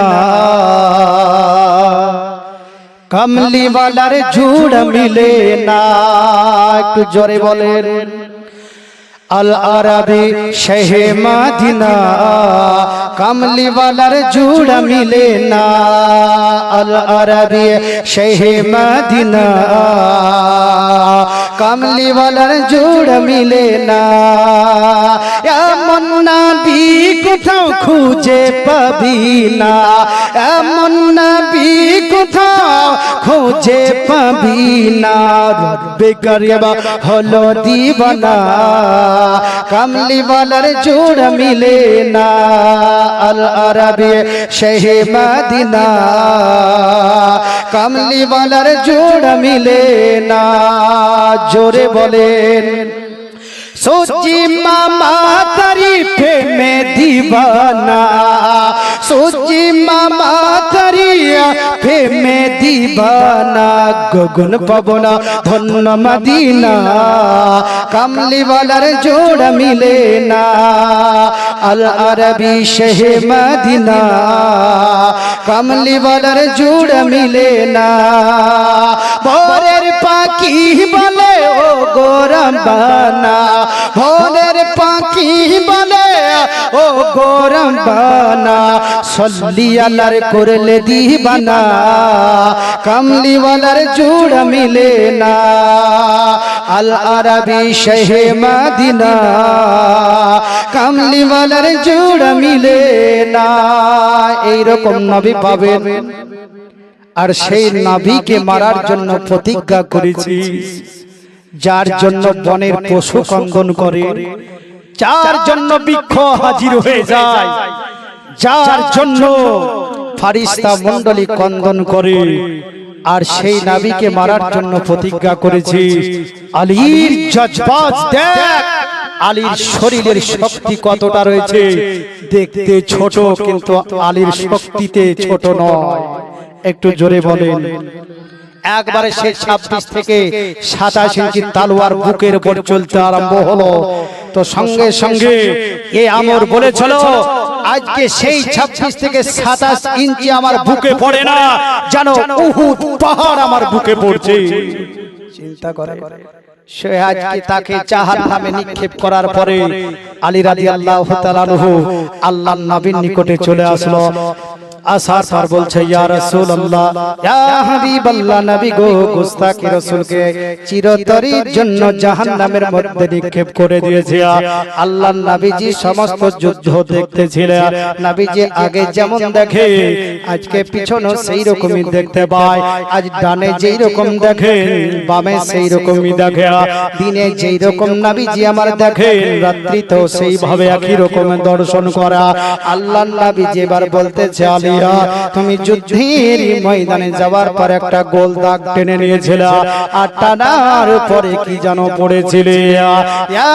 রাসূলুল্লাহ ইয়া হাবিবাল্লাহ ওগো নবীজি সেই শিক্ষা তো আপনারই একটু জোরে বলুন সুবহানাল্লাহ ওগো নবীজি আপনি যখন মক্কা ছেড়ে আজকে মদিনার সরজমিনে যখন চলে যাবে বেদিন কাফেররা চতুর্দিক থেকে ইয়া রাসূলুল্লাহ ঘেরাও করে নেবে আল্লাহ পাক জিবরিলকে পাঠিয়ে দিয়েছিলেন ওগো নবীজি আর এক মুষ্টি বালিয়া এবং পাথর আপনাকে উঠিয়ে নিতে বলেছিল ওগো নবীজি আর উঠিয়ে নেওয়ার পরে এই আজকে জিনিসটা পবিত্র কোরআনের একটা আয়াত পড়ার জন্য আল্লাহ পাক আদেশ দিয়েছিলেন আমার নবীজিকে বলেছিলেন ওগো আমার হাবিব এই আয়াতটা পড়ে ফুদিয়া তুমি একদিকে নিক্ষেপ করে দাও নিক্ষেপ করার দায়িত্ব হলে তোমার আর চতুর্দিকে নিক্ষেপ করার দায়িত্ব হলে আমার একটু জোরে বলুন সুবহানাল্লাহ আল্লাহর নবী কি করেছিলেন নিক্ষেপ করেছিলেন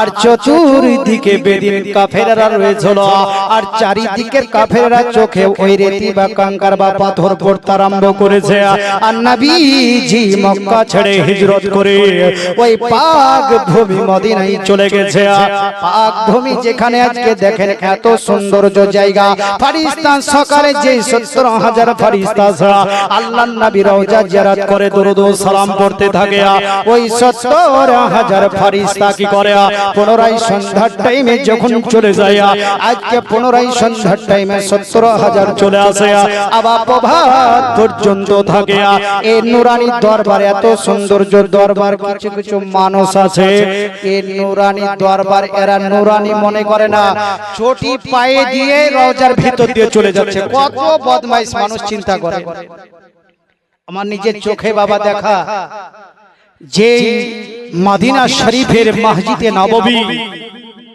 এক নয় দুই নয় 4 লাখ মানুষ হাঁটে একটু জোরে বলি সুবহানাল্লাহ রিয়াজুল জান্নাত আজকে জান্নাতের একটা অংশ জান্নাতের একটা টুকরা 10 মিনিট দেয় আপনার নামাজ পড়তে যেখানে নবীজি আমার নামাজ পড়িয়েছিলেন সেখানে নিজ হস্ত দ্বারা বাবা স্পর্শ করেছি মন চাইছে বা আবার চাই নাকি সবার চাই না গো বলো সবারই মন চাইছে মক্কা মদিনায় যাব নবীজির রওজা দেখব এত সৌন্দর্য জায়গা বাবা জান্নাতের টুকরা বলেছে মানে জান্নাতের বংশ আর জান্নাতের বংশতে যদি নামাজ বাবা পড়ি তো ও জান্নাতে নামাজ পড়া হয় না বলেন ওগো নবী আমার আপনি কি করেন পড়ে মক্কা থেকে হিজরত করে মদিনায় চলে যা আল্লাহর নবী চলে গেছিলেন ইয়া রাসূলুল্লাহ এই দোয়া আপনি তো শিক্ষা দিয়েছিলেন আল্লাহর নবীকে বললেন ইয়া রাসূলুল্লাহ ইয়া হাবিবাল্লাহ ওগো নবীজি সেই দোয়াখানা আম্মু পাঠ করেছি আর পড়ার পরে গোল আমি দাগ কেটে নিয়েছি আর কাটার পর ওই যে আমরা আমাকে দেখতেও পাই না একটু জোরে বলুন সুবহানাল্লাহ আমার যুদ্ধ করে আর এদিকে যে ঘোরাঘুরি করে বলে ছোট ছেলেটা কই রে খুঁজি পাই না ওকে দেখতে আর পাই না এমন দোয়া আছে যে বেদিন কাফেররা দেখতে পাবে না যেমন আল্লাহ রাসূল সাল্লাল্লাহু আলাইহি সাল্লাম কেউ আজ বিখ্যাত কাফের আবু লাহাবের স্ত্রী নবীজিকে দেখতে পেয়েছিল না পেয়েছিল বলেন তাজিজানে মোহতরা আল্লাহর ওলি আলী রাদিয়াল্লাহু তাআলা আনহু এদিকে আসরের নামাজ বাবা হওয়ার সময় হয়ে গেছে এদিকে এই আল্লাহ পাকের বান্দা বাড়িতে মার সঙ্গে সাক্ষাৎ করছে দিদার করছে মার দিকে চেহারা খানাকে দর্শন করতেছে আল্লাহ পাক জানিয়ে দিলেন ওরে বান্দা আমি যেইখানে কঠিন জিনিস রেখেছি সেইখানে আমি আসানও রেখেছি ঠিক না বলেন আমি মহা বড় বড় আজকে অসুখ দিয়েছি আর সেই ওষুধ আজকে অসুখের ওষুধও দিয়েছি ঠিক না বলেন আজ বেদিন হয়ে যাবে বেদিন হওয়ার আজকে ঈমান ওয়ালা হয়ে যাবে এমন মন্ত্র আমি পৃথিবীতে দিয়েছি আল্লাহর ওলিয়া এদিকে বাবা আজকে তাকিয়ে দেখছেন আর ওই ব্যক্তি বলছে মা জননী আর দেরি নয় গো তাড়াতাড়ি করে যেতে হবে যদি বিলম্ব হয়ে যায় দেরিও হয়ে যায় আল্লাহর ওলি নবীজির সাহাবী কি করবে ফাঁসির মঞ্চে ঝুলবে ইতিহাস তৈরি হয়ে যাবে আল্লাহ পাকের নবী জামায়াতকে কোনদিন কথা খেলাফ করেনি যেই কথা দিয়েছে আল্লাহর ওলি সেই কথা রেখেছে এই ব্যক্তিকে বলতে লাগলেন মা জননী বেটা রে আমাকে একটা পুটলি বেঁধে নাও পুটলিতে বেঁধে নাও তোমার জান্নাতকে আজকে মায়ের আজকে মা জননী মানে জান্নাত তোমার এই জান্নাতকে তোমার কাঁধে উঠিয়ে নাও মা জননী যখন বললেন সঙ্গে সঙ্গে বলতে লাগলেন ওগো মা জননী আপনি ওইখানে যে কি করবেন আমার লাশ দেখবে না আপনি বরদাস্ত করতে পারবেন না সহ্য করতে পারবেন না আপনাকে যেতে হবে না আপনি এইখানে থেকে যান বলেন না না চ আমি আল্লাহর ওলি আলীর কাছে একটু গিড় গিড় গিড় গিড় করব প্রয়োজন হলে পা দুখান আলী ধরব ধোয়ার পরে আমি ফাঁসির মঞ্চে ঝুলে যাব আর তোমার জানখানাকে আমি ভিক্ষা চাইব এমন মা জননী পৃথিবীর জমিনে বাবা খুঁজলে দ্বিতীয় পাওয়া যায় না এবার উনি পুটলি বেঁধে নিয়ে মা জননীকে নিয়ে চলল আলীর দরবারে এদিকে আসরের নামাজও হয়ে গেছে আসরের নামাজের পরে পরে ফাঁসির মঞ্চে ঝুলতে হবে আসরের নামাজ যখন হয়ে গেছে কুফাবাসী ডাকার পর বলল ওগো আল্লাহর নবীজির জামাই আলী আসরের নামাজ হয়ে গেছে আপনি ফাঁসিয়া মঞ্চে চলে আসুন বলে আলী ফাঁসির মঞ্চে ঝুলবে কথা দিয়েছে এটা কোন রকমের রদ বদল হবে না। একটু জোরে বলুন সুবহানাল্লাহ। বলে ঠিক আছে আমাকে ফাঁসি দিয়ে দাও। ফাঁসির মঞ্চে নিয়ে গেছে। নেওয়া যাওয়ার পর মুখে একটা কালো আলখাল্লা পোশাক পরিধান করিয়ে দিয়েছে। দেওয়ার পরে দড়ি যখন গলার ভিতরে ঢুকিয়ে দেওয়া হয়েছে, এবার যেই ব্যক্তি দড়িটা খিঁচবে টানবে ওই ব্যক্তিকে হুকুম দিল, বলে তোমার কাজ সমাপ্ত করো। যেমনি টানতে যাবে এহরা অবস্থায় ওই ব্যক্তি হাজির, বলে দাঁড়াও আমি চলে এসেছি। সমস্ত মানুষ তাজ্জব হয়ে গেছে। কুফাবাসীরা চিন্তা করেছিল এই ব্যক্তি কোনোদিন আর ফিরে আসবে না, এর নিকটে আসবে না, মরার জন্য আসবে না, ফাঁসির মঞ্চে ঝোলার জন্য এই ব্যক্তি আসবে না। আজিজানে মুহতারাম বারাদান ইসলাম, কিন্তু এই ব্যক্তি চলে এসেছে, বলে দাঁড়াও আমি ফাঁসি হওয়ার জন্য অতি তাড়াতাড়ি করে চলে এসেছি। তো আলী রাদিয়াল্লাহু তাআলা নামিয়ে নিলেন এবং নিকটে গেলেন। যাওয়ার পর বলতেছেন, ওগো তোমার পিঠে ওটা কি? পিঠে কি রয়েছে? বলে হুজুর এটা আমার জান্নাত রয়েছে, যে 10 মাস 10 দিন ধরে আমাকে পেটে রেখেছে, কত কষ্ট পেয়েছে সেই মা জননী আমার রয়েছে। মা আমার হাঁটতে পারে না, চলতে পারে না, শুধু কথা বলতে পারে। যখন কাপড়টা হটালে সঙ্গে সঙ্গে এই বৃদ্ধা মা জননী আলী রাদিয়াল্লাহু তাআলা আনহু ফরিয়াদ করছে, গো আলী যদি আমার সন্তান আজকে ফাঁসির মঞ্চে যদি ঝুলে যায় তাহলে 5 জনের অনাহারে জীবন যাবে, কষ্ট পাবে, তিলে তিলে মারা যাবে। তার পরিবর্তে আমাকে কি ফাঁসি দেওয়া হয় না? আমাকে ফাঁসি দিয়ে দাও। আল্লাহর ওলি আলী রাদিয়াল্লাহু তাআলা চোখ দিয়ে পানি টপ টপ টপ টপ করে পড়তে আরম্ভ হলো। দুঃখজনক ঘটনা, এত কষ্ট আলীর ভিতরে যেমন আসমান ভেঙে যেন পড়তে আরম্ভ হলো। বলে মা জননী যেটা আইন সেটাই তো করতে হবে। আপনি তো দোষ করেননি, আপনার ছেলে দোষ করেছে। আর আপনি যদি এখন ফাঁসির মঞ্চে ঝুলেন তো রোজে কিয়ামতের দিন আল্লাহ পাকের কাছে আমাকে জবাব দিতে হবে, হবে কিনা বলে? এক তো জবাব দিতে হবে। বিনা দোষে এই ব্যক্তিকে ফাঁসি দিচ্ছি, কিন্তু ওই ভরা মজমাতে ভরা সভাতে যে রমণীকে কতল করেছিল ওই ব্যক্তিও ওই সভাতে রয়েছে। কিন্তু উনি তাকিয়ে তাকিয়ে দেখছেন আর শুনছেন কি বলছেন। আল্লাহর ওলি আলী রাদিয়াল্লাহু তাআলা আনহু বলতে লাগলেন, ওগো শোনো শোনো, তোমাকে ফাঁসিও হতে হবে। মা জননী আলী রাদিয়াল্লাহু তাআলা আনহুকে ডেকে বললেন, ওগো নবীজির জামাই আপনার পা দুখান ধরছি, আমাকে আপনি ফাঁসির মঞ্চে ঝুলিয়ে দেন। আমি ফাঁসির মঞ্চে ঝুলবো, আমার দুঃখ হবে না, আমার কষ্ট হবে না। কেন আমার শেষ বয়স চলছে, আমি কিছুদিন পরে আমি হয়তো কবরে চলে যাব। তাহলে আমাকে ফাঁসির মঞ্চে ঝুলিয়ে দেওয়া। কুফাবাসীরা কোন রকমে মেনে নিল না, মেনে নিল না। বলে তোমাকে ফাঁসির মঞ্চে ঝুলতে হবে। এবার আল্লাহর ওলি কি করলেন, হুকুম দিলে, বলে যাও যাও ওই ফাঁসির মঞ্চে তুমি একটু চড়ে নাও, চড়ে নাও। আর তার মা জননী সঙ্গে সঙ্গে 2 হস্ত তুলিয়া আল্লাহ পাকের কাছে ফরিয়াদ করতে লাগলো, গো মাবুদ আমার ছেলে কোন রকমের দোষ করে নাই, দোষ করে নাই, নির্দোষ। আমার ছেলেটাকে ফাঁসির মঞ্চে ঝুলবে এটা কখনো হতে পারে না। জীবনে কোনোদিন আমার ছেলে মিথ্যা কথা বলেনি, আমি তার উপরে কোনোদিন অসন্তুষ্ট হইনি। আমার ছেলের জন্য আমি সদা সর্বদা দোয়া করতেছি। মা জননী আঁচলখানা পেতে দিয়ে আল্লাহ পাকের কাছে গিড়গিড় গিড়গিড় করতে লাগলেন। আল্লাহ পাকের আরশ হিলে গেল। কেন মা জননী দোয়াতে বাবা আরশ কাঁপতে আরম্ভ হয়ে যায়। আরশ যেন থরথর থরথর থরথর করে কাঁপতে আরম্ভ করলো। যেই ব্যক্তি কতল করেছিল তার ভিতরে ভয় ঢুকে গেল। হায় রে, আমার জন্য 1 নয় 2 নয় 5 জনের জীবন যাবে। আল্লাহ পাকি ফাঁসির নিকটে আমি কি উত্তর দেব, কে আনসার দিব?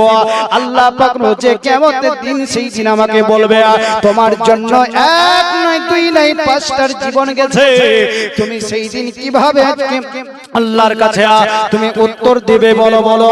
এই ব্যক্তির ভিতরে যখন ডর ঢুকে গেল, ভয় ঢুকে গেল, এবার যখন এই ব্যক্তি ফাঁসির মঞ্চে ঝুলে গেল, ফাঁসির মঞ্চে ঝুলে যাওয়ার পর টান দেওয়ার জন্য আদেশ করলেন, হুকুম দিলেন, সঙ্গে সঙ্গে আরবি বলল দাঁড়াও দাঁড়াও, ওগো কুফাবাসীগণ একটু দাঁড়িয়ে যাও দাঁড়িয়ে যাও। এই ব্যক্তির চোখ দিয়ে ঝরঝর করে এবার পানি চলে আসলো। আল্লাহর ওলির নিকটে আজকে পড়ে গেলেন, হুজুর ওগো আল্লাহর ওলি আলী, আমাকে আপনারা ক্ষমা করেন, মাফ করে। ওই রাস্তার ধারে যে রমণীকে আজকে মেরেছি আমি, আমার সেই রমণীকে আমি নিজে আজকে মেরে দিয়েছি, কেন তার সঙ্গে আমার আজকে মহব্বত ছিল, ভালোবাসা ছিল, তার পেটে সন্তান চলে এসেছিল, সবাইকে বলে দেবে এই কথা বারবার বলা বলি করছিল। এর জন্য আমি তাকে পৃথিবীর জমিন থেকে চিরতরের জন্য আজকে বিদায় করে দিয়েছি, শেষ করে দিয়েছি। ওগো আল্লাহর ওলি আলী, এই ফাঁসির মঞ্চে আমাকে ঝুলিয়ে দে। মা জননীর দোয়া আল্লাহ পাক করেন, বরাবর দোয়াকে কবুল করলো। আল্লাহ গো আমার সন্তান যেন সহি সালামতে ফিরে আসে, আল্লাহর নিকটে দোয়া কবুল হয়ে গেল।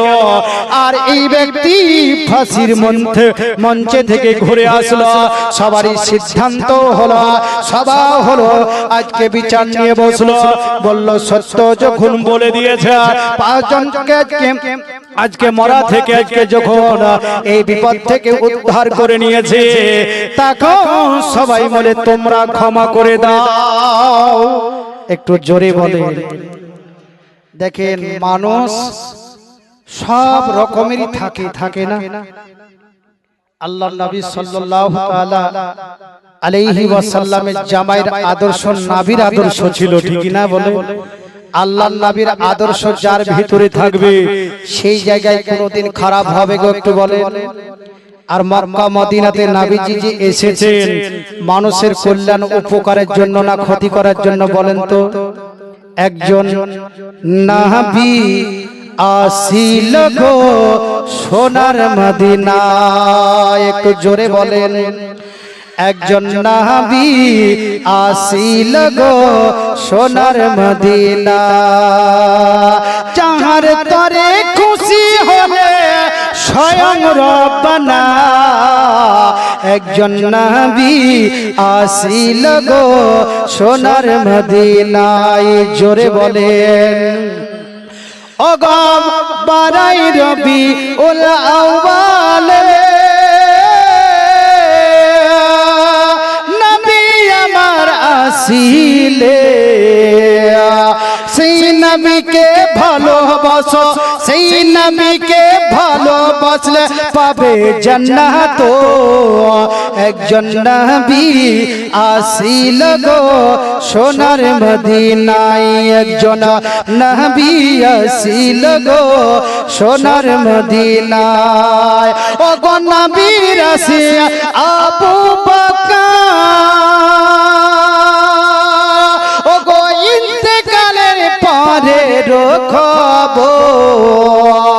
রওজা পাকের তালা খুললো, রওজা পাকের তালা খুললো, চাবি লাগলো না। একজন নবী আসিল গো সোনার মদিনায়। আল্লাহুম্মা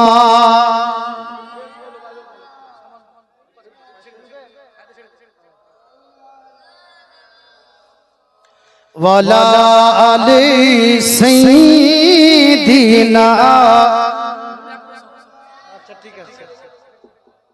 হরদম জবান সে নিকালো,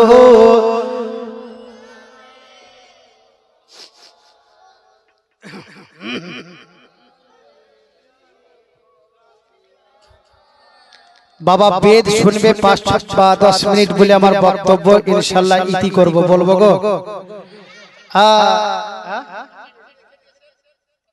ইনশাআল্লাহ বলে দেবো, ওটাও চিন্তা করবেন না, বলার জন্য তো আমি আছি।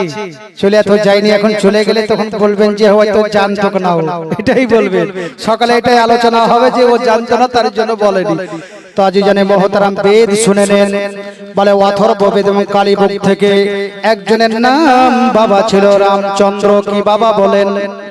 এ রামচন্দ্র আজকে তার বাবা ছিল কি বাবা? মন্দিরের পূজারী ছিল।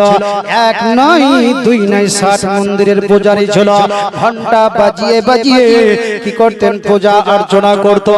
আজকে পূজা করতো, বিভিন্ন রকমের শ্লোক পড়তো কিনা বলেন?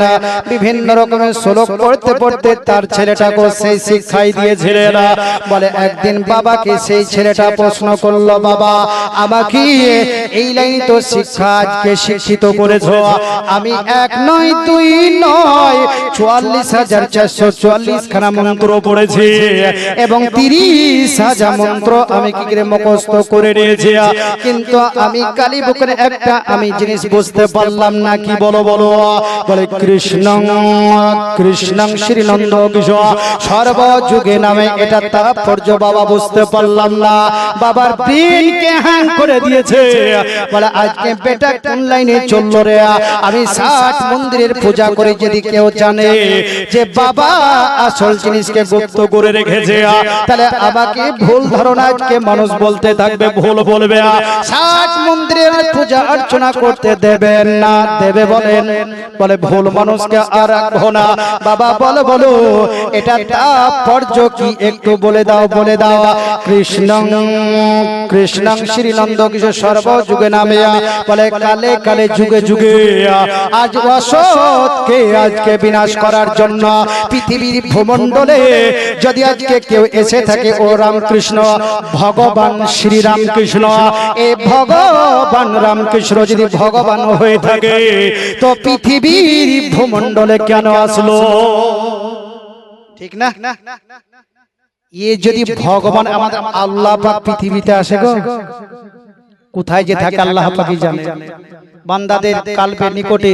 তো এ সরাসরি পৃথিবীতে এসেছে। আমরা যদি আল্লাহ যদি পৃথিবীতে আসেন, কিন্তু আমাদের দেখার ক্ষমতা আমাদের হয় না, বলেন গো? হয়। কিন্তু এ যে শ্রীকৃষ্ণ ভগবান আজ পৃথিবীর ভূমণ্ডলে যে এসেছে, তাহলে এ ভগবান তো হতে পারে না। ভগবান কোনদিন পৃথিবীতে এসে মানুষের নিকটে ঘোরাঘুরি করবে? বলেন? শিক্ষা দিবে, খেতে বলবে, বেদ পড়তে বলবে, কলকি পুরাণ পড়তে বলবে, পুরাণ পড়তে বলবে, বলবে গো ত্রিপিটক, কোনো কিতাবই বলবে না। আর সরাসরি বলবেন আল্লাহ পাক যেমন পবিত্র কোরআন আমাদের কোরআনের মাধ্যম দিয়ে দিয়েছে, কিন্তু এ সরাসরি যদি ভগবান হয়ে থাকে তো সরাসরি তো আসবে না। বেটা এই প্রশ্ন বাপকে করেছে 60 মন্দিরের পূজারী ঘন্টা বাজা, মাথা হ্যাং হয়ে গেছে। বলে এই প্রশ্ন বেটা আজ কেন করলো? যদি এই কথা জানতে পারে তাহলে জানে দুশ্মনী তো আমারও হবে, আমার ছেলেরও হবে, কোন দিক করবো আমি এখন? বলে বাবা শ্রীকৃষ্ণর পূজা কখনো গাছের করা হয়, ঠিক না বলেন? শ্রীকৃষ্ণর পূজা কখনো আজকে পাহাড়ের করা হয়, শ্রীকৃষ্ণের পূজা আজকে সমুদ্রের করা হয়, শ্রীকৃষ্ণের আজকে পূজা আজকে পাথর দ্বারা করা হয়, বিভিন্ন রকমের জিনিস দিয়ে শ্রীকৃষ্ণর আজকে পূজা করা হয়, আরাধনা করা হয়, তার জিকির করে। কিন্তু শ্রীকৃষ্ণ পৃথিবীতে ভূমণ্ডলে আবির্ভাব ঘটলো কারণটাকে বাবার ব্রেনকে হ্যাং করে দিয়েছে। সঙ্গে সঙ্গে বাবা বলল তুমি ঠিক বলেছো, শ্রীকৃষ্ণ কোনদিন ভগবান হতে পারে না। পারে গো? ভগবান যদি হয় তাহলে একে দেখা যাবে না। আর পরিচালনা যেমন আল্লাহ রাব্বুল আলামিন সমগ্র পৃথিবীকে পরিচালনা করছে, কিন্তু তাকে কি দেখা যায়? আর যদি ভগবান হয়ে থাকে তো শ্রীকৃষ্ণকে কেন দেখা যাবে? বাবা বলেছে তুই ঠিকই প্রশ্ন করেছিস, এটা কোনোদিন দেখা যায় না। আবার বাবা অথর্ববেদে বাবা জানিয়ে দিলেন। বাবা আরেকটা প্রশ্ন আমি করি, 30,000 আজকে মন্ত্র আমি কি করছি মুখস্থ করেছি, আদম ইসলাম অসংকিলাং ইল্লাল্লাহ। বাবার এটার একটু তাৎপর্য একটু বলে দেন না। বলে এটার অর্থ কি? এটার অর্থ হলো পৃথিবীর বুকে মানুষের কল্যাণ উপকারের জন্য কোন যদি ধর্ম যদি এসে থাকে, ও ধর্মের নাম হলো দ্বীনি ইসলাম ধর্ম। একটু জোরে বলুন সুবহানাল্লাহ। বাবাকে বলেছো বাবা, আজকে মুসলমানের ধর্মের না, আমাদের কিতাবে আজকে সেরা ধর্ম কেন বললো? আজকে ইহুদি ধর্মকে পৃথিবীর সেরা কেন বললো না? খ্রিস্টান ধর্মকে পৃথিবীর সেরা ধর্ম কেন বললো না? হিন্দু ধর্মকে পৃথিবীর সেরা ধর্ম কেন বললো না? কারণটা কি একটু বলবেন না? বলে পৃথিবীর সেরা ধর্ম হলে ইসলাম ধর্ম। আবার বাবাকে প্রশ্ন করেছিলেন, ওগো বাবা, পৃথিবীর বুকে সবচেয়ে মহামানব পৃথিবীর বুকে কে এসেছিল? একটু বলো। সঙ্গে সঙ্গে জানিয়ে দিলেন, রক্ষ বিশ্ব বজরি নস্য দেবে মত্তাবতিয়া পয়সা নরস্য সৃষ্টিতি মা পরীক্ষিত। পৃথিবীর মহারাজ্যে এ মহাভূমণ্ডলে মানুষের কল্যাণে হেদায়েতের জন্য কোন যদি মহাপুরুষ এসে থাকে, ও মহাপুরুষের নাম জনাবে মুহাম্মদুর রাসূলুল্লাহ সাল্লাল্লাহু তাআলা আলাইহি ওয়াসাল্লাম। জোরে বলেন। কৃষ্ণের নাম হলো না, পার্বতীর আজকে নাম হলো না, আজকে ঠাকুরদের নাম হলো না, কিন্তু জগৎগুরু মুহাম্মদের নাম কেন আমাদের কিতাবে সবারই সেরা বলে উল্লেখ করা হলো নাকি বলেন? বলে উল্লেখ করা হলো। বাবার প্রেমকে যখন আজকে ধুলাই হয়ে গেল, বলে বেটারে এটা তুমি এলান করো না, জানিয়ে দিন বাবা গো, আমাকে যখন এই লাইনে শিক্ষা দিয়েছো, আমি এই লাইনেরই গুণগান করব, এই লাইনে থাকবো। আমি সত্য কি জিনিস মাটি মানুষের নিকটে পৌঁছে দিব। উনি কি করলেন? একদিন স্বপ্ন যুগে উনি স্বপ্ন দেখলেন, একজন মহামানবের আজকে ইনি দর্শন পেলেন। এত সৌন্দর্য মহামানব ইনি পর্যন্ত কোনদিন দেখেনি। এইরকম মহামানব যদি সারা ভারতবর্ষের জমিনে তন্ন করে খোঁজা হয়, ও কিয়ামত পর্যন্ত খুঁজলেও পাওয়া যাবে না। যাবে গো? পাবেন না। তো বলছে এই মহামানব আমার নিকটে আসার পর বলছে, রামচন্দ্র বলে তুমি কি করো? উজু করো। রামচন্দ্র জীবনে তো উজু কি জিনিস বুঝিনি, পেশাব করে তো পানি নিনি কতটুকু লিতে ঢেলো নিনি। আর এ বলে নাকি উজু করা কেমন করে উজু করবো? মাথা ধুবো আগে, না পা ধুবো, না হাত ধুবো, না মুখমণ্ডল ধুবো? বলবে কি না বলে? কোন জিনিস আমি করব? মহামানবকে বলতেছে আমি তো উজু করা জানি না। আবার বললেন তুমি উজু করো। বলে আমি যে উজু করব কেমন করে করব? আবার বললেন উজু করো, কিন্তু উজু করাই তো জানে না। তারপর বললে উজু করি তুমি নামাজ আদায় করো। একটু জোরে বলো সুবহানাল্লাহ। তারপর এই মহামানবকে আর দেখতে পেলেন না, ঘুম ভেঙে গেল। ইনি বাংলাদেশের সরজমিনে ইনি চলে গেলেন। আজকে সেইখানে যাওয়ার পরে ওখানে কি করলেন? একজন আলেমের দ্বীনের নিকটে উনি তত্ত্ববোধনে থেকে গেলেন। আজকে উজু কেমন করে করতে হয় আল্লাহ পাকের পবিত্র কোরআন উনি শিখলেন। শিখার পরে উনি কি করলেন? সেই দিন থেকে বুঝতে পারলেন পৃথিবীর বুকে মানুষের কল্যাণের জন্য, উপকারের জন্য কোন যদি ধর্ম পৃথিবীতে এসে থাকে, ও ধর্মের নাম হলো দ্বীনি ইসলাম ধর্ম। পৃথিবীর বুকে যদি কোন আজকে মানুষের কল্যাণের জন্য কোন মহাপুরুষ এসে থাকে, ও মহাপুরুষের নাম হলো জনাবে মুহাম্মদুর রাসূলুল্লাহ সাল্লাল্লাহু তাআলা আলাইহি ওয়াসাল্লাম। জোরে বলুন সুবহানাল্লাহ। ওয়াজ শেষ হবে না, কিন্তু আপনারা শেষ হয়ে যাবে। হবে না? তো যাই হোক, বক্তা চলে এসেছে, দুকলি একটা গজাল বলে আমার বক্তব্য ইতি করব। বলবো বলেন? তো মায়েরা, আমার যে মা বোনেরা হয়তো আমাকে সকালবেলায় গালিগালাজ দিবে, তাদেরই সম্পর্কে হয়তো এই গজালটা আমি বলবো। একটু জোরে বলুন সুবহানাল্লাহ। আর একটু বলেন ইয়া রাসূলুল্লাহ। সিরিয়ালে পাগল হলো সারা জামানা, নামাজ ভুলে কিন্তু সিরিয়াল দেখতে ভোলে না। ঠিক বলিনি? সব জিনিস ভুলে যাবে, খেতে চাইবেন তো বলে দাঁড়াবার বারবার জবার বলবে আরেকটু আছে, আরেকটু আছে। যদি 1 ঘন্টাও থাকে তবে বলবে আরেকটু আছে, মানে শেষ নাই। তার জন্য কবি কি বলে, সিরিয়ালে পাগল হলো সারা জমানা, নামাজ ভুলে কিন্তু সিরিয়াল দেখতে ভুলে না, নামাজ ভুলে কিন্তু সিরিয়াল দেখতে ভুলে না। সিরিয়ালে পাগল হলো সারা জমানা, নামাজ ভুলে কিন্তু সিরিয়াল দেখতে ভুলে না। ভাই আমার ফরজি একখান মোবাইল কিনিল, 300 টাকা দিয়ে নেট ব্যালেন্স মারিল, চুপি চুপি বড় ফোনে ভাবিজি আমার দেখছে বসে আদরণী কে আপন কে পর। চিনলি না গো আপন তোমার ও গো ভাবিজি, স্বামীর সেবাই পেতে পারো জান্নাতি হকদার, স্বামীর সেবাই পেতে পারো জান্নাতি হকদার। সিরিয়ালে পাগল হলো সারা জমানা, নামাজ ভুলে কিন্তু সিরিয়াল দেখতে ভোলে না। ভাই আমার নতুন বিয়ে করেছে, ভাই আমার হাফিজ মৌলানা হয়েছে, নতুন করে ভাই আমার বিয়ে করেছে। বড় ভাবি দাবি করে মোবাইল আমার চাই, নইলে হুজুর তোমার সংসার করতে রাজি নয়। আর কি বিয়ে হবে আমার এটা যদি চলে যায়, আর কি বিয়ে হবে আমার এটা যদি চলে যায়।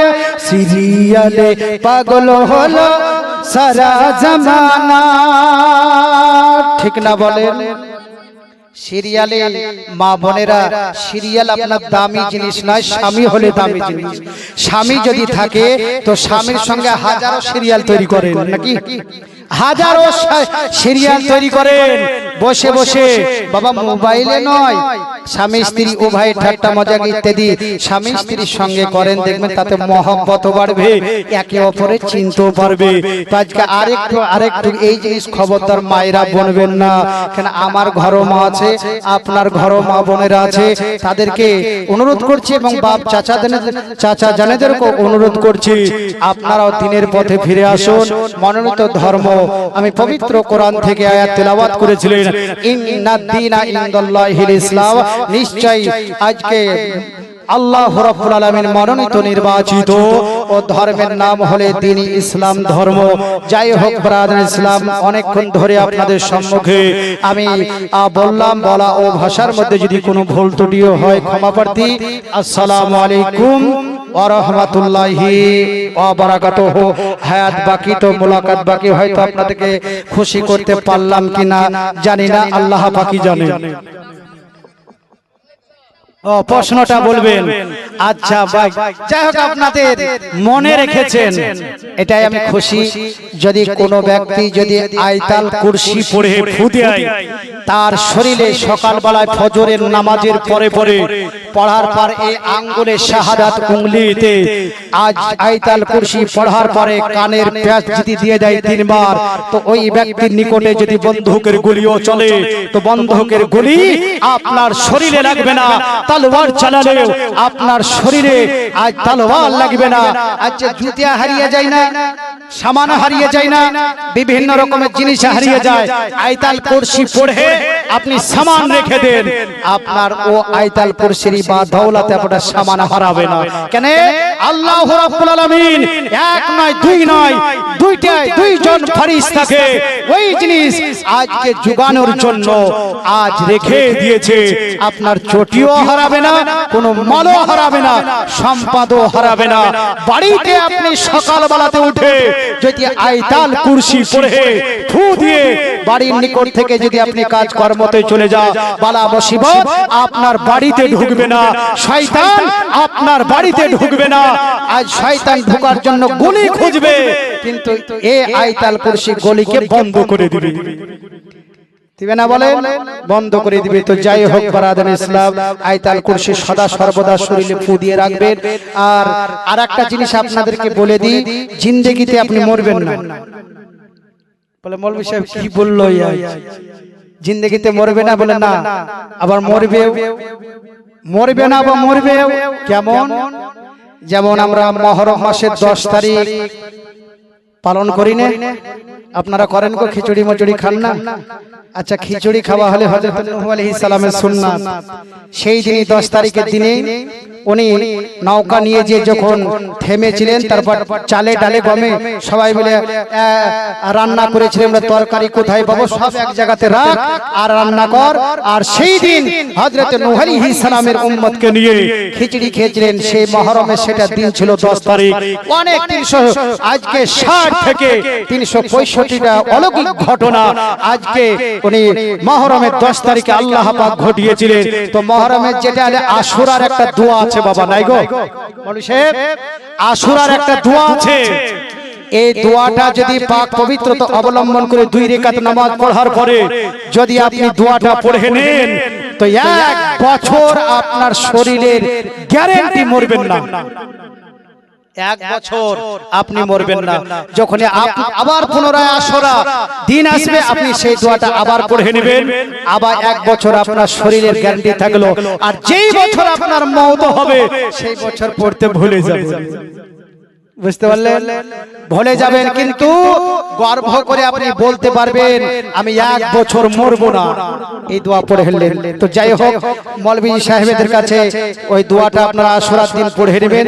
তো এই বলে আমার বক্তব্য এটি করলাম। আসসালামু আলাইকুম ওয়া রাহমাতুল্লাহি ওয়া বারাকাতুহু। আল্লাহুম্মা